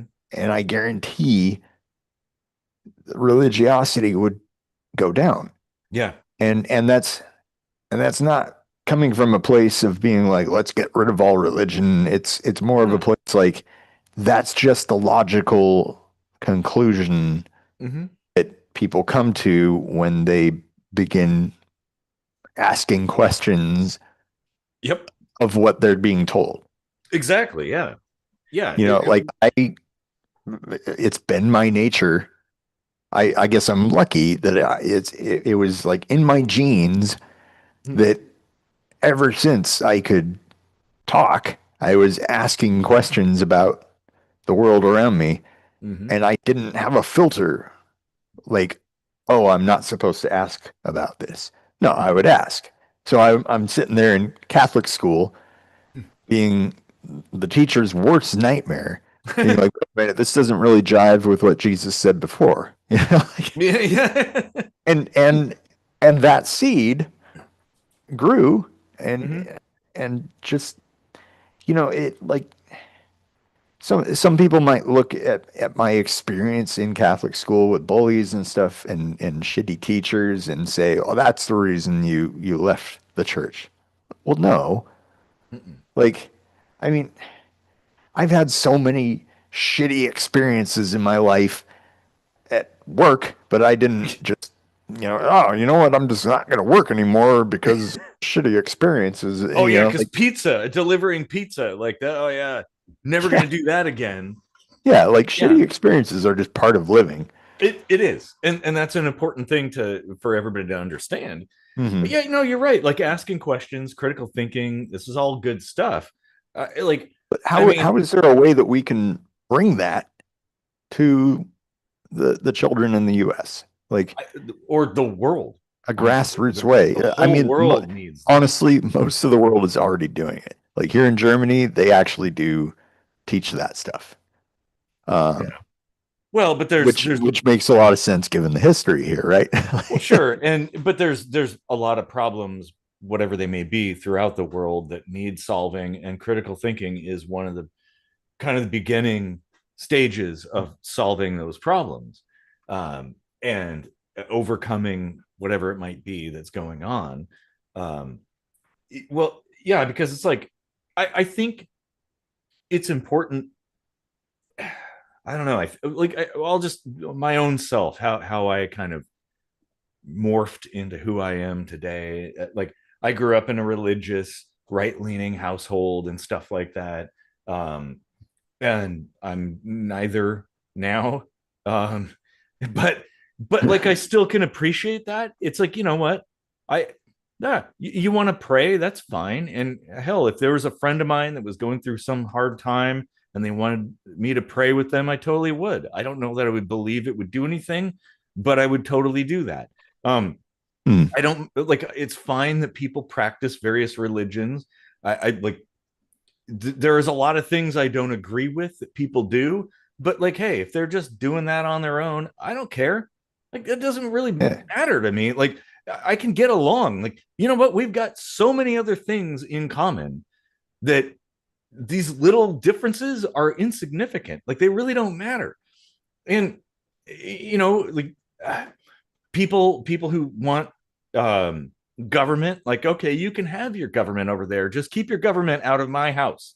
Like, you want to live in an HOA, knock yourself out, go ahead. I would rather die than live in an HOA neighborhood. um Yeah. but that's available for people who want that. You want to have that controlled environment, it's available to you, and I don't judge anybody for doing that because that's what they want. um and that's fine. You'll probably regret it, but that's fine. um so Oh yeah. it's like, I think that's kind of an angle that needs to be had, is like, okay, I don't have all the answers. I don't claim to have all the answers. I know what I want and in my life, but I don't know that that's the best thing for everybody. It shouldn't be. I shouldn't. What I want, I wouldn't expect other people to want too. I think everybody wants their own sorts of things. And we need a world where that's allowed, where that's okay. It's okay to be different and have different views and wants and needs, but also we need to be supportive of each other. That like, look, I look at life as if there is no safety net. I don't believe any of this shit is real. I think it's all a facade. It's made up. It's completely, well, like I said, nothing is ever as bad or as good as it said, and I don't think that these things are that great. And so I take it upon myself to help other people, like when I can, like I give of myself to other people to be that safety net, to be like, oh yeah, you need help with your car, oh, you're short on cash and whatever, like I'll help people when I can. And if everybody did that, Yeah. we wouldn't need any of this shit. We wouldn't need government at all. It's like, and it's direct too. That's the thing. It's like, if a friend of mine needs $20 for gas, I hand them $20 and they put $20 of gas in the tank. Whereas when it comes to government, they take the $20 from me and they're like, well, yeah, eventually we're going to give that person gas, but it'll be like 50 cents. Like, well, where'd all that other money go? They're like, well, Yeah. I don't know. Somewhere. Look at this shiny building we're in. Like, well, wait. That's a problem. Yeah. I mean, there is the whole is greater than the sum of its parts aspect of need and like emergency situations and stuff that a government can fill the need for, but um So can a church. hmm? So can a church too. Yeah. But I mean that said, it's like it is nice to have a structure in place that that can provide something like that. But it could be done in a much more a la carte fashion. I yes. Like especially with okay, remember when I was talking about this integrity coin thing, which I ended up calling like commercy or whatever. Hmm. Um, I had the idea of this app where you could like get integrity points for like giving of yourself, being Hmm. charitable and kind and honest and things like that. But there within the app could also be like a Craigslist sort of style place where you could be like, here's my problem, here's what I need. And then complete strangers could be like, oh, look at that integrity score. Yeah, I'm going to help him out. Total Yeah, stranger, but he's a good guy. I can tell. exactly. Um, Yeah. something like that would be perfect for a government to be like, you know what, look, here are the things we need charitable contributions for, like in Mhm. your area. Like, There's like basically you see the demand yeah, of how many people are demand's not needing being something. met, the area grows, like Mhm. so, kind of appeal to the neighborhood mentality, Mhm. like just be more efficient in meeting needs. Yeah. No, I Yeah. agree. No, absolutely. And people, human beings, you'll find are very charitable across the world. They will give of Yeah. themselves to But that's the perfect thing. If you don't strangers. know someone needs it, you can't give it to them. Good point. Yep. Yeah, So, exactly. True. Yeah. Well, and I think one of the reasons why it's sort of a chicken and egg kind of thing where it's like, well, people think that we need government services to provide these things because if they weren't there, then there's no services. But like, well, there was a time when those services didn't exist and people still provided those things, like helped each other out. yeah, And so nobody would be inclined to help each other out because they're like, well, oh, the government's got it. They got it. Even though it's like, yeah, you ever tried using government services? It is ass. yeah. It is absolute ass. Like, Honestly, I should try to develop that app because if you mhm, if you if you follow that thread, if you say like, okay, look, here in this app, you can have people be like, you know what, I've got this rare disease, nobody's ever heard of it, there's no research into it, blah blah blah. You put it out to your local community in this app, mhm, people start raising money for it, that also becoming aware of it. yeah, And then with this age of connectivity, that awareness can spread way fast, like a wildfire. and very far away too, to Yeah, places where maybe where you are locally, there's no means to solve that exactly. problem, but it Right. could travel to somewhere else where there Yeah. people are like, oh, damn, I want to help solve that problem. How do I See, help? right. Like Zelensky Hmm. making a modern version of the Trojan horse, this is a way to utilize the technology that we have developed Hmm. to vastly improve quality of life, Yeah. humanity.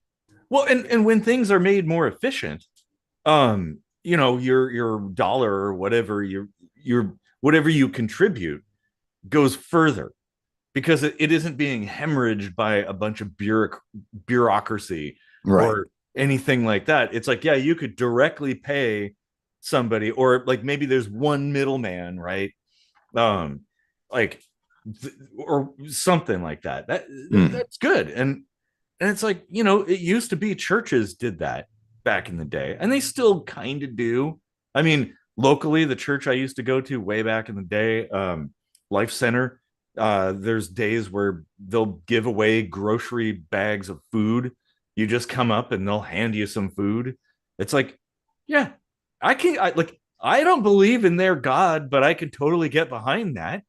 Like, that's a good thing. A coworker of mine, um the church that he like occasionally went to, or maybe he didn't, I don't remember, but he had some car problems, and so he went to a local church, and it's like he had his kid and he's got to get the kid to school and do all this stuff, and he's like, yeah, I need this like $1,500 repair, and they're like, yep, okay, paid, and they paid Mm. for it. And I Yeah. think he ended up going back and like donating, like giving them some money to, more than that back again to pay back into the system. Like, yeah, that's a good thing. I don't think it necessarily has to be churches. but we could easily have things like that. Right. Yeah. Well, yeah, like when I had cancer, um, even though I was firmly an atheist, I more than once, I think, reached out to a local church to get help with a utility bill Yeah. because that was that's like a service that they offer for Mm-hmm. people in need. And as I remember, there wasn't like a whole lot of scrutiny into my actual need for it, Huh. apart from my word, like, hey, I've got cancer, I can't work right now, and it's winter, and like so. Huh. I think that was enough. And of Yeah. course, yeah, people could abuse that, and like, but you know, I haven't used it since. Yeah. Like And you'll even find, though probably could just be like, I still got cancer and still got well, but you'll rebuild. find also, like my coworker, he went back and gave that money back and then some for the next person. Hmm.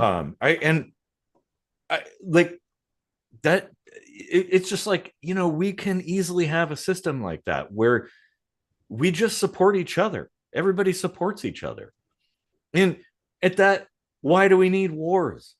There doesn't have to be a whole lot of conflict. I think we need to start over on a new planet to make something like that really take hold. Yeah. Like Well, I think the it's rot is possible. pretty deep in the It, soil here. yes, the system is very entrenched and it's really almost impossible to get rid of it. But it is possible, I believe, that like you can't get rid of it by force, but you can get rid of it by indifference. Like it requires your participation and faith to exist. And so if you turn your back and just do it yourself, then it will wither and die and disappear. It's like, it's like there's somebody like coming up to you and, oh, you cut me off. Don't you know who I am? If you're like, nah, I don't know who you are. And they're like, I'm this famous person. Like, I've never heard of you. Like, well, that just, the teeth are gone at that point. They've Yeah. got nothing. All they have is themselves just screaming and yelling, like, I'm important. And you're like, okay, if you say so, crazy guy, you know? Like, so that, I mean, it really it could be dissolved very easily, Yeah. but it has to be something where there's a community system to support people, and we kind of build something up while at the same time turning our back on this hierarchical government shit. um and there you go. I Yeah, I mean, Yeah. think about how much energy and resources are wasted on warfare too, like total bullshit things. Look at the Russia-Ukraine war. How much stuff has been blown up Yeah. for what? For nothing. Like, there, what's going to happen. This conflict is going to end one way or another, and then they're going to build it back again. Like, okay, well, you destroyed it just to build it again. How does that Right. make any sense? It makes no sense. Hmm. Oh, that's the thing I always bring up when people talk about mutually assured destruction. It's like, how much sense does it really make to even proceed with the destruction in the first place if your goal is to reap the benefits of that land, let's Mm-hmm. say? Maybe there's other motivations like religion or whatever where but even that, like, it's all about the Holy Land, like it always Mm-hmm. comes back to the fucking dirt Yeah. that we're standing on. Why, I don't know, but like, Yeah. Well, and apparently in like the Russo-Ukraine conflict as sort of this Russian incentive to, like, you know bring back the Holy Land, essentially, even though it was Ukraine that existed before Moscow. And they were like a bunch of Vikings and shit. Um, so it's like, well, yeah, that's kind of dumb. But like, yeah, the mad doctrine is kind of foolish if you think about it, because it's like the second you put this all into place, Now we have the tools to basically blow up the entire earth and kill everything. So, well, what I mean, we can't do that, obviously. The second somebody launches a nuke, it's all kicking off and everything gets blown up. So why even have that to begin with? Why don't we just I don't get it. Here's an interesting thought experiment. I don't know if we've ever talked about this. Um, did you see the Marvel movies like the Avengers Endgame and all that, like with Thanos? And I've seen clips. I have yeah. are you familiar with the motivation that Thanos had? Like he thought he was doing the good thing Yeah. by eliminating half of the universe's population. Yep. I Yep. thought there was like too many resources being drawn upon by overpopulation and Hmm. just wanted to like snap his fingers and half the people everywhere are just gone. Yeah. Like what what justification do you think like in either direction on that argument makes more sense? Like Well, what I think wipe out half of everybody and just continue on with life as we have come to be used to it, or adjust to make sure that everybody has an equal chance to I live and I thrive. I think the latter is better because like okay, if we were a bunch of automatons, right? And we just followed a simple program and we couldn't adapt or change and okay, then yeah, maybe you got to wipe out a bunch cuz like they're just essentially just resource vacuums essentially. But like human beings can adapt and change. We can learn things. We can make adjustments to stuff. And like obviously, so Yeah, why don't we allow that to happen as it does? And because people will figure out ways of solving even some of the most impossible problems um, if you just let them do it.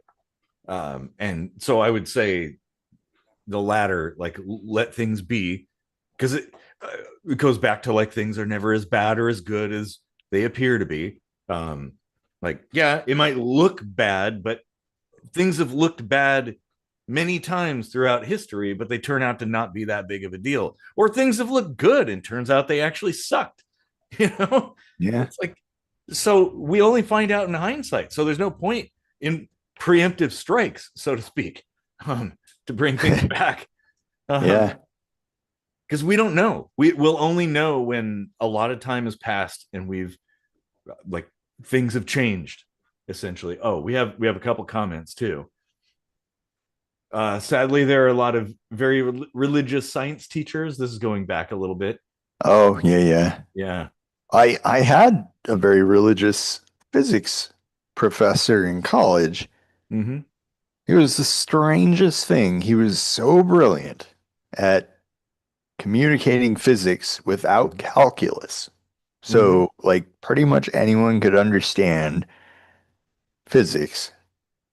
Yet he had this club at the college that he was a mentor for, Christians on campus Mm-hmm. at Tacoma Community College. And he would constantly bring in this guest speaker who was a young earth creationist. And I'm like, how can you be such a brilliant physics professor and think the earth is 6,000 years old? That is well, and even this is the thing. Okay. Oh, Dichotomy I for got sure. I gotta readjust there my seating. Yeah, it's like I don't even understand within the Bible how somebody can think that it's 6,000 years old or 12,000 years or whatever people think. Because like there's a bunch of unexplained time spans. I've always thought like, and this is something that, in fact, when I kind of like conjured this up in my head, it started me down the journey towards like agnosticism and atheism. Um, but like, okay, well, there's these days in the beginning of like the creation story and stuff, and like, okay, well, God created the sun I guess, right? And but so but there are these days listed. It took a day to do this, it took a day to do that. But one of those days involved creating the sun and the solar system and this and that and the stars. And it's like, okay, but then what what does that mean? What is a day to God? Right? The sun didn't exist. There was no Earth orbiting. So what is a God day? It's probably like millions or billions of years. Who knows? So it's like it's asinine to think even if you just like take the Bible literally, yeah, the earth could be billions of years old. That's not at odds with the Bible. So I don't the young earth people just like blow my mind. It's like the flat earth people too. Same thing. It took a day to build the city. We walked through Oh, the streets in the afternoon. oh God, fucking love that song. Had to stop in my tracks for fear. Oh, I wish we could play that. Sting, yeah.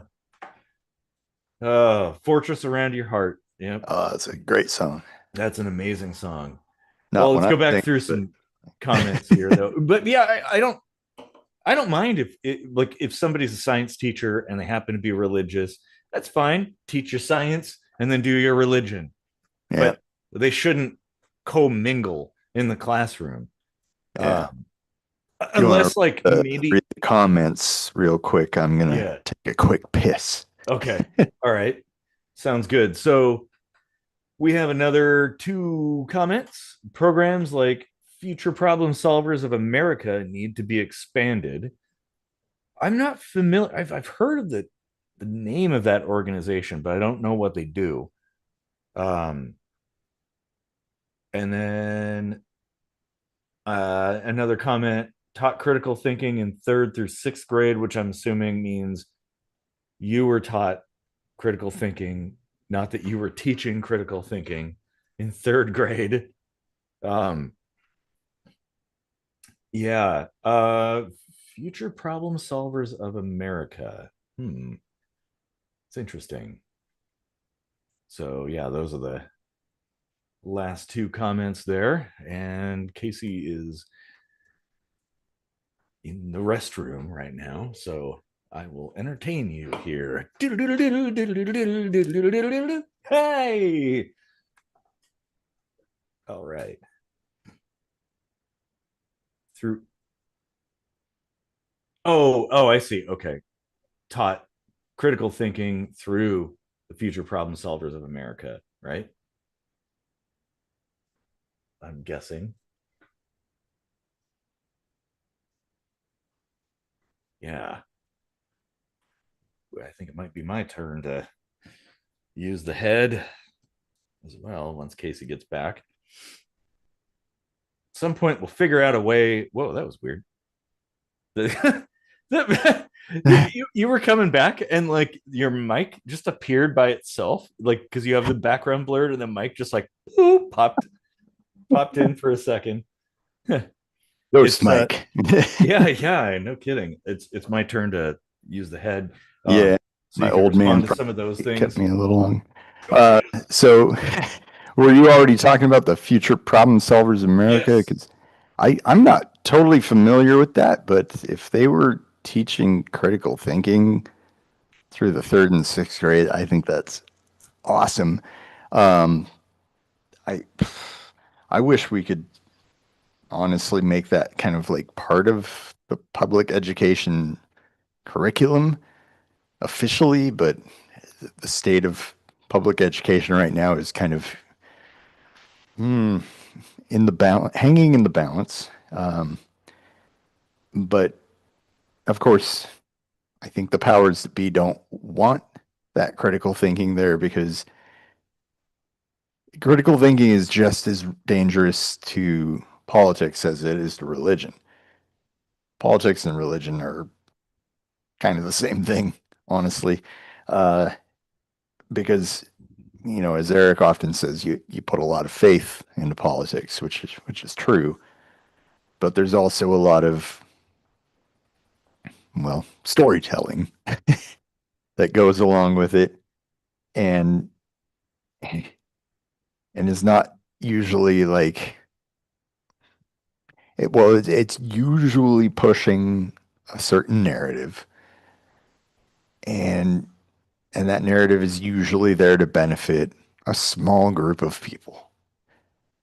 And I think you would find this in any in the core of any religion except for maybe Buddhism or something, which I don't even count as a religion. But anyway, Yeah, same here.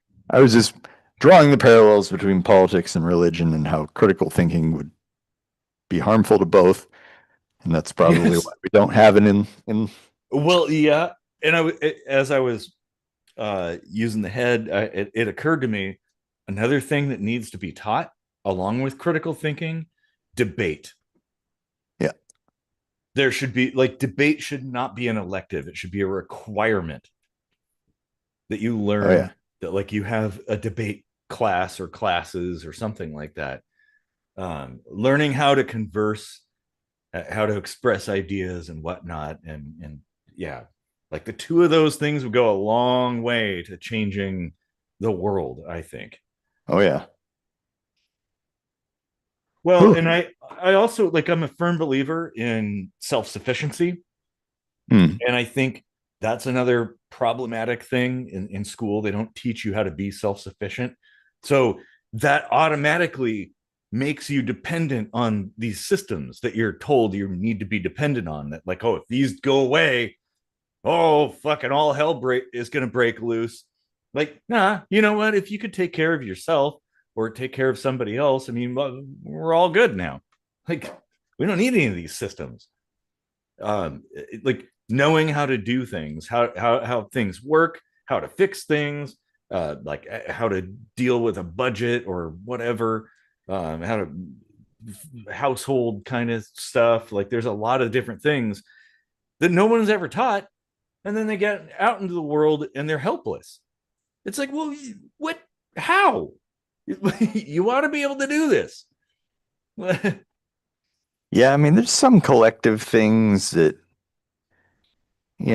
what when it comes to infrastructure things or, communication, like the mail, for instance, Yeah. like Britain privatized their mail system and it's fucking horrible. Like, yeah. Well, but then the U.S. has a public post system and it's fucking horrible. So like, it's I don't think the function of it being private or public is It's a plus. reliable horrible. Well, Like, the thing is, like, okay, well, the things that I want to get typically come through FedEx or UPS. Um, the things I don't want, like junk mail, tend to come through USPS. So, like, honestly, if they go away, fine, it'll be all right. And but you're right. There are certain things that do sort of make sense to be kind of a larger, broader system. Certain utilities, like, you couldn't have, like, an individual couldn't bring power to their own house from a power station. Um, but still, it doesn't mean it has to be government controlled. Um, it doesn't have to be. I'd like there to be competition, like multiple choices in an area, like two different companies or three companies competing for my business, and they're trying to give me the cheapest deal, the best product. Um, I and guess there have been countries that did that, like privatized everything, yeah, um, mhm. but they didn't last long. I'd have to look that up to confirm the details on that, but yeah, like It's even power and stuff like yeah. that. Like I don't know how they manage the logistics of that, but Well, it's because people are small country leasing, maybe. like, the power company leases the land on which the poles run and whatnot, and they also, multiple companies are utilizing those things. So it's not just like power, but it's like cable, internet, fiber, like other communications, all using the same thing. So, like, you can also have private roads that would work just fine. Um, like on a local level, like my road just out front here could be easily managed. Me and the neighbors could easily pay to upkeep that road. Otherwise, you can have highways that are funded by businesses and they have advertising, or whatever. or they just like, for instance, roads going into big places like Boeing would pay, they'd be making I-5 as good as possible because that's how all their workers get to work and that's how they ship their things.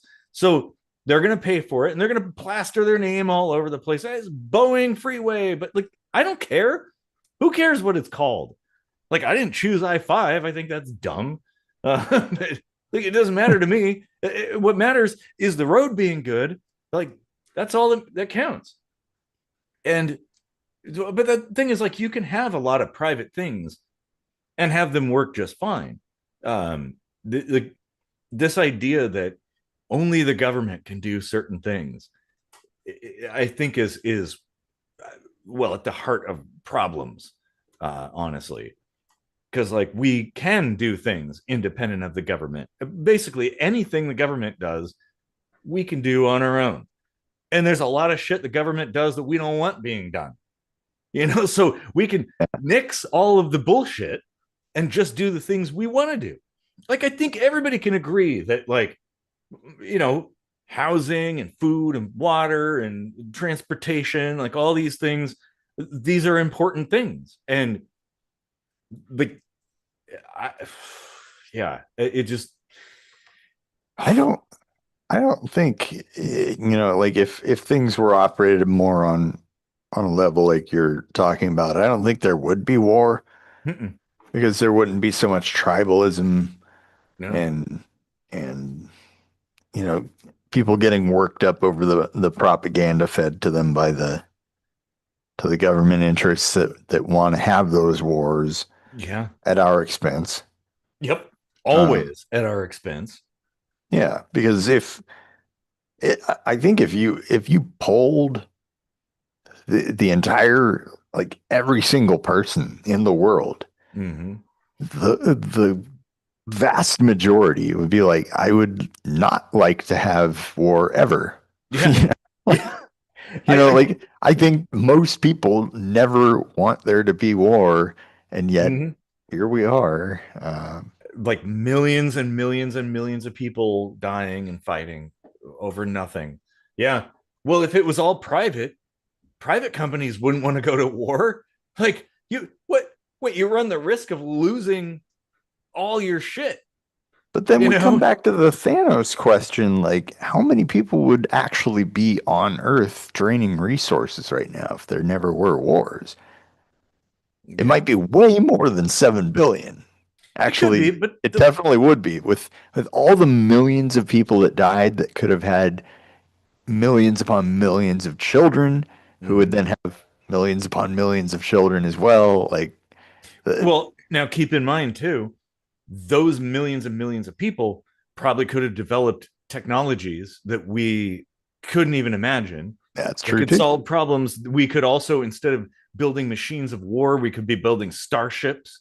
Right. Um, there could be, who knows? Again, it's like it's only hindsight. Like we don't Yeah. know what would be. And the thing is, there are really, I wouldn't say limitless, but almost with cleverness, near limitless resources on Earth to support enough people.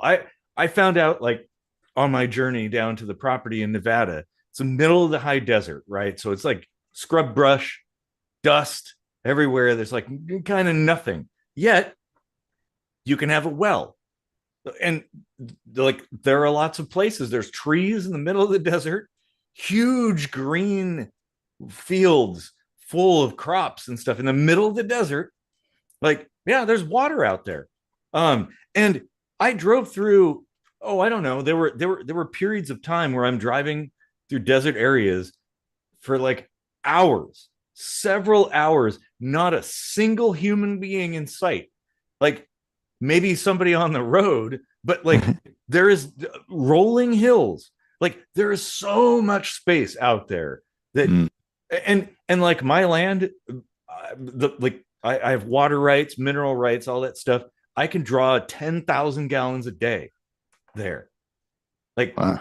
that is a lot of water, and everybody can like there's more than enough water to go around, and like that's the point. It's like there's so much space out there. Like, Can as in you're allowed to, or can as in it's possible to? as I'm allowed to. So if I drill deep down enough, yeah, I can pull 10,000 gallons a day Huh. there. And judging by the farm that's kind of nearby, that's available. That like that is totally possible. Yeah. And but like, we'll figure out ways. Like I don't know. I'd rather see peace than war. I'd rather see trade and people getting along, people asking questions, people exploring and stuff. That's another thing too. It's like we need to people need to learn about stuff like the rest of the world because you I've seen the man on the street interviews where people in the US don't even know anything about the US, let alone the rest of the world. So it's like, well, how do you expect people to think critically if they don't know anything? Like, I mean, yeah, it's like you can't know everything, obviously, but at least some stuff kind of have a general sense of where things are and like the history of planet Earth and things. Um, yeah, and it goes a long way, I think, to people getting along, to like understanding our place in this world, and that there's no sense, there's no reason to fight each other over something that we disagree on. That's fucking stupid. Cobra Man, why are we even fighting, man? Yeah. Hmm. Hmm. Well, we've been talking for almost 2 hours. Jesus. Wow. Uh, It's a good yeah, episode though. there's a lot to cover when it comes to war and Yeah. all the shit that comes with it. Mm-hmm. But yeah, I think we definitely touched on a lot of good stuff, critical thinking and um, just not even just in war, but like in education and politics and stuff. But Mm-hmm. especially in war, like there's really no logical reason to go to war. No. No, but some people will do it out of patriotism, but it's like, well, what even is that? What like Patriotism okay, is a euphemism for tribalism. no, it is. Yes. Yes, you're 100% correct. Yeah. Like, okay, I guess I speak the same language as most people in this country, but I don't consider myself like a USian or anything like that. Like, I just simply live here. This is where I was born, but I have no allegiance per se to this place other than like, well, if my friends and neighbors are attacked, sure, I'll come to their aid. Or if they need help or whatever, so not even just attacking, but like, oh, there's a disaster. Well, and honestly, as far as I'm concerned, it doesn't have to be in like a given country. It could be just there's a big ass disaster that happened somewhere. Holy shit, there's a bunch of people that need help because some bad thing happened. Yeah, I'd be inclined to want to help because they're fellow humans. Yeah, And yeah, it's like why can't we just go more towards that? yeah, and there's just enough sick people in the world that feed off of committing these hate crimes and stuff like that. Yeah, yeah, exactly. Well, Yeah, manipulating people's emotions to get them to do their bidding. They'll sit back in some kind of way behind the battle lines and dictate to what people to do, and everybody kills each other. yeah. I think what people don't really realize is uh, maybe this will sound a little contradictory, but we can have government without leaders. We don't need leaders. I You agree. No, I know, get what like you're going for. Yeah, no, you're right. people would be like, "Oh God, all the leaders just disappeared. They got taken away by the UFO. What are we gonna do?" Hmm. Well, same thing we do every day. Try to take over the world. Mhm. No, that's a really good point. Is Life would go on, you it know. it absolutely would. Yeah, that's right. Like if Washington D.C. was like sucked up by aliens or something, Yeah. like the U.S. would still function. Yeah, the infrastructure is still there. People still Yeah, have their jobs. They would still go and do their jobs. people know how to do things. They're like, Yeah, oh yeah, okay, well those I'm particular jobs have managers to manage the things. They yeah. don't need people at the top barking orders just for the sake of barking orders. No, exactly. Well, it's the same thing with a corporation or something. If the CEO just disappeared, the corporation's still going to function. Like Yeah, it's not like the janitor is suddenly going to be like, "Oh my god, what do I do?" The right. CEO's dead. They're like, "Oh no, they're just going to do what they've been doing and stuff." Like, okay, well maybe the big ticket decisions the company Yeah, makes might be a little off kilter for a minute, but yeah, we're not ants. Like no, no, exactly. the queen dies, and we would just keep being ants. You know, like Yep, exactly. Yeah. it, Well, and that's kind of my point here is that we could get rid of all that shit, cut the chaff off, mhm, and just live our lives and make decisions that are based on what human beings actually need and want, rather than what some kind of bureaucracy right. decides that we should want.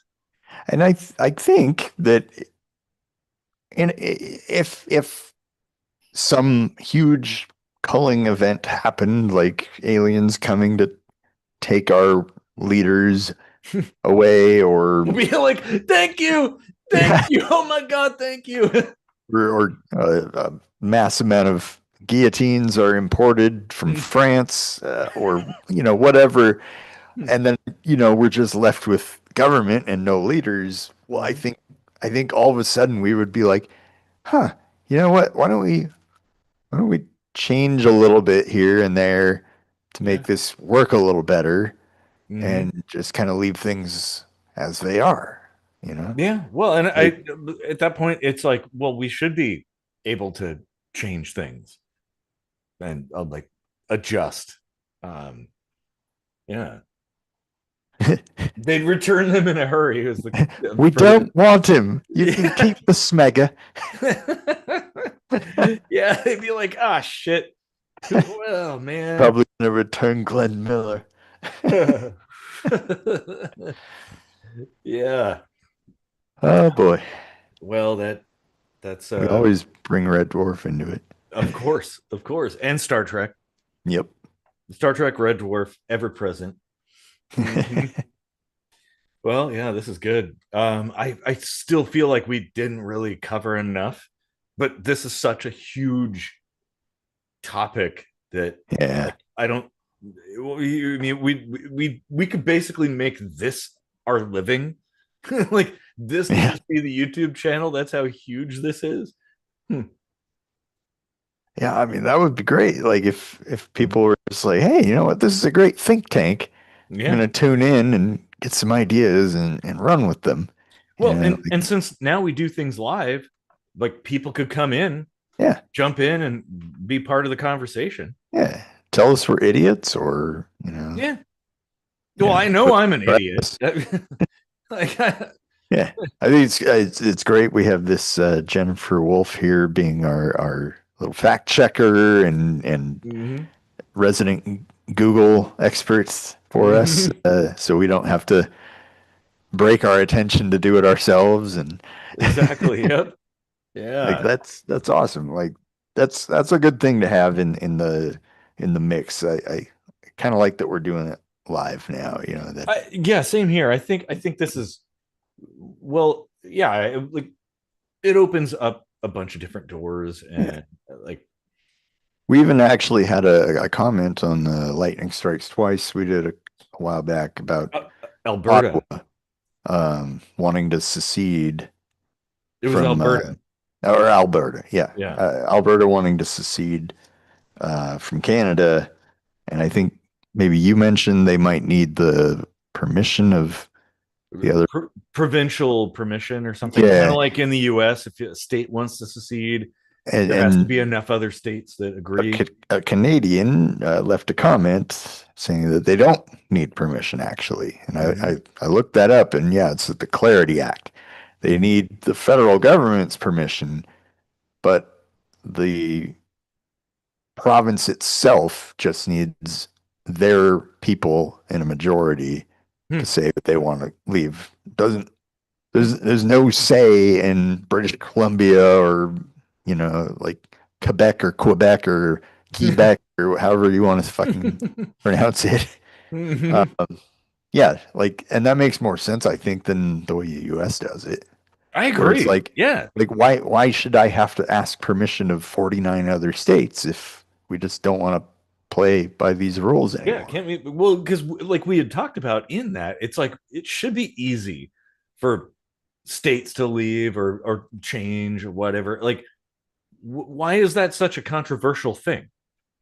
Like, what's the problem? Like, I don't get it. What Yeah, why not? Why not let people leave? Like, should Texas be its own country? Yeah, it used to be. Why not let it go back to that?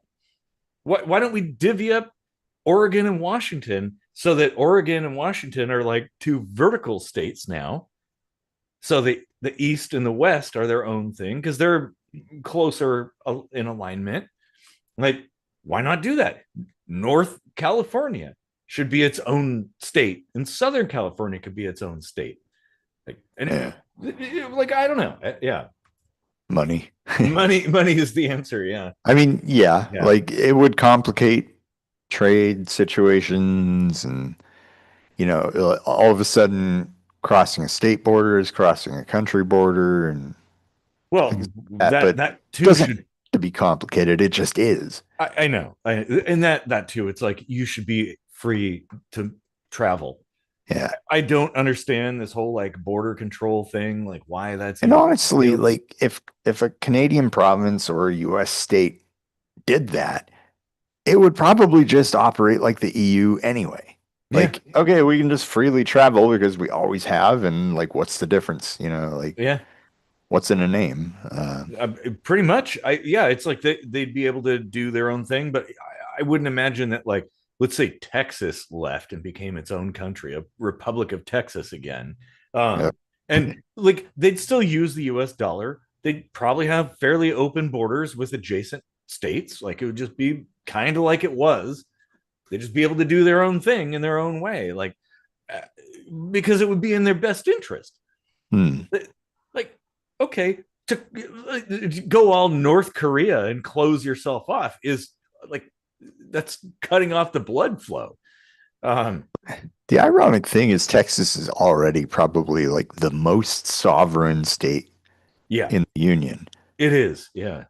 So like the fact that they're all like, we're being oppressed. We want to become a country. It's like, what else do you want to do? I Like, know, I know. Well, maybe just having their own self determination makes sense, I guess. But then again, every state wants that, right? Like everybody wants that. I hope. Um, it, yeah, but I mean, th- this idea that like the states were structured a certain way a long time ago and that is the way it's going to remain indefinitely is kind of dumb. yeah, Like why? Okay, yeah, Washington and Oregon. Actually, I was watching some history stuff. Like the Oregon used to be like this big ass yep, space, a territory. yep, And then now it's like a little smaller state, and you have Idaho and Washington State and da da da. But like, okay, but that was decided a long, long time ago. Like, I think it was the 1800s when most of yep, the states were sorted out. Okay, well, a lot has changed since the 1800s. It is yeah. very, very different. And so why not allow things to change again to adjust for that? Like, okay, well, guess we didn't really think that the coastal cities would be the dominant force there. Like, who's to say? Yes, state lines haven't changed in well, pretty much since the 1800s, right? Yeah, Like, basically, yeah. Why not? Why not change them around a little bit? Like, mhm. And why can't there be more states? Right? Like, why can't there be Western Washington, Eastern Washington, Western Oregon, Eastern Right. Oregon? Rather than like absorbing other countries as a 51st state, we could just break up our own states into Yeah, smaller states, which they'd be happier that way. Everybody would be happier. Yeah. Like, why not? Like, as long as you have open trade, but like, what's the problem? Yeah. And that again goes back to warfare too, because it's like, oh well, you know, if the states really want to, the only way is to take up arms and shoot your neighbor. You know, Eastern Washington and Oregon couldn't produce enough. Well, they don't need tax revenues. That's the thing. Um, Right. Like how much do they need to spend if there's not that many people in well, their pop? exactly. And they have the highways and stuff, but a lot of the highway shit is like federal. Um, well, they absolutely can, because that's where all the food is made. I Right. think they have quite a lot going for them there. Um, Yeah, I don't know much about Oregon. The little bit I drove through Oregon, at least in like the eastern side of it, is mostly mountainous. I don't know that there was a whole lot of farm land there. well, because I, having just drove through it, I spent Eh, most of the journey to Nevada and back was spent in Oregon, Eastern Oregon. Uh, uh, there's a lot of farms, huh, but there's also a lot of sparse hills, yeah. lots of that. Um, Yeah, I but just remember doing a lot of this. yep, yeah. I hit the kick down on the truck many times, passing people and stuff. But they absolutely could support themselves. Um, so we have some comments here, but I'm fairly confident that their needs are minimal compared to here. Um, the erosion and stuff that happens over on the western side requires a lot of effort and work, whereas on the eastern side it's very dry. There's not a lot of rain, not a lot of wear and tear necessarily, although like there's a lot of options to privatize the highways and roads and stuff. um, Toll roads, pay $1 to cross eastern Oregon or something like that. um, that's about what it would be. But again too, it's like a lot of these, like, roads and fire support and stuff, yeah, well, yeah, there's that, but it doesn't have to be government. It can be just like, oh shit, there's a big ass fire, we're going to send our helicopters over there because it's a human need. um in fact, Well, actually, on the way too, I think we were in eastern Oregon somewhere, I can't remember. um but there was a whole entire hillside on fire, and they had a Chinook. So that's the a big military helicopter with the double yep. blades. A Chinook, like, scooping water out of the river. I think it was the Snake River, if I remember correctly, and like dumping it. We actually got some video of that. Oh, wow. It was really crazy. Like, I had to, trying to divide my attention, like watch the road, but also this is so cool. Yeah, Um, good luck privatizing that. well, you just, maybe it could be a nonprofit, that Yeah, everybody kind of. if there's not enough tax revenue to cover something like that, 10, 15, 20% of people's incomes, then how would there be enough income for that? Well, I mean, it depends. How many fires are there? There's probably ways. Increasing amount. Huh? An increasing amount over time. Uh, Yeah. Well, you could certainly have. I mean, I think it could be private. It could be a nonprofit. It could be a crowd-funded sort of thing, possibly. Because that's one of the things. It's like, okay, well, if my neighbor's property catches fire, that's not that big of a deal. But if my neighbor's property catches fire and it spreads to my property, that's a big deal. So, Yeah. Yeah, I still feel like the crowdfunding it falls short when it comes to uh enough in time. well, the fire departments used to be private. They were volunteer, and there are still volunteer fire departments. I like because it's a thing you kind of need.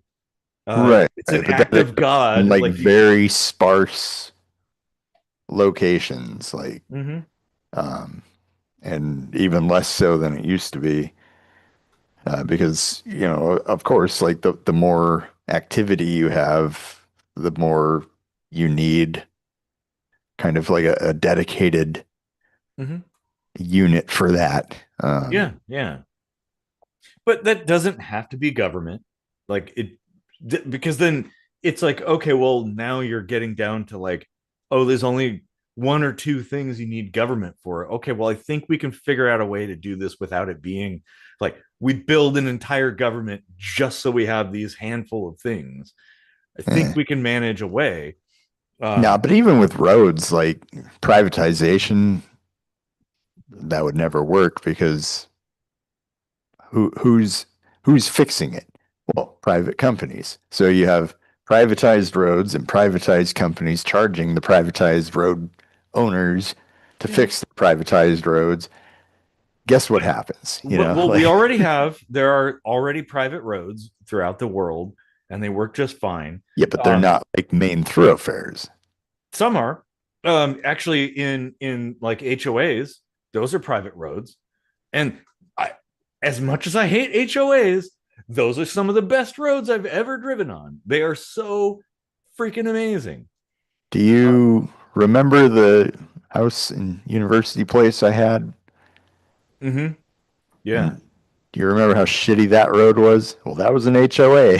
Well, yeah, that's true. But then again, we can't say that government involvement is an improvement because drive anywhere around like Tacoma, the roads are shit and they're government run. There are potholes everywhere. There are potholes with potholes inside of them. Like, so that doesn't mean. Like, I guess my point is, government is clearly not the solution. Like, it is not providing a better service than what could be done privately. Maybe there's another option, but I know government solutions are Yeah, not that option. They don't work that well. it's Plus, not also really a government. vacuum though. It's like the government we have sucks. Doesn't mean all government sucks. You know? No, no, that's true. But I mean, maybe even a long time ago, um, it could have been better. But we've talked about this before. Maybe we need to take it down and start over again. Yeah. Simplify. Yeah. So we're at 2 hours and 15 minutes. We just got to You talk. haven't seen potholes until you've been to Memphis. Oh yeah, no kidding. Shit. I'll tell you I what. I broke my car on a pothole in Memphis. Jesus. Well, My I'll tell you. 2008 Nissan Altima totally demolished by a fucking pothole. That's insane. Yeah. Well, when I was in Winnemucca, like the roads were amazing. Like, and that is a sizable city in the middle of nowhere. Like there is desert for hours in every direction. Um, but the roads are great. Um, like, yeah, they're able to manage. Like,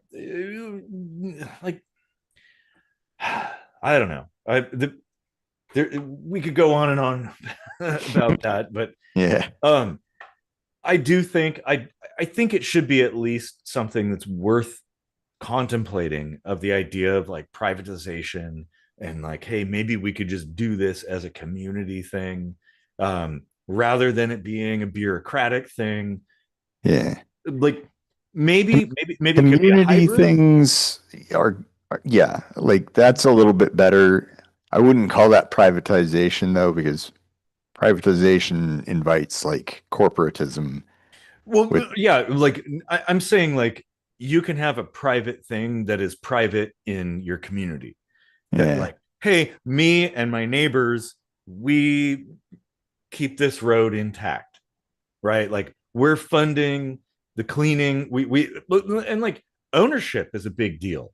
That if you worked on something and you've cleaned it and you've built it and you've maintained it together, like that has a lot more value than something that you just simply, I don't know, they take taxes out of my paycheck and it goes there. And every once in a while, there's a street sweeper or some maintenance and things.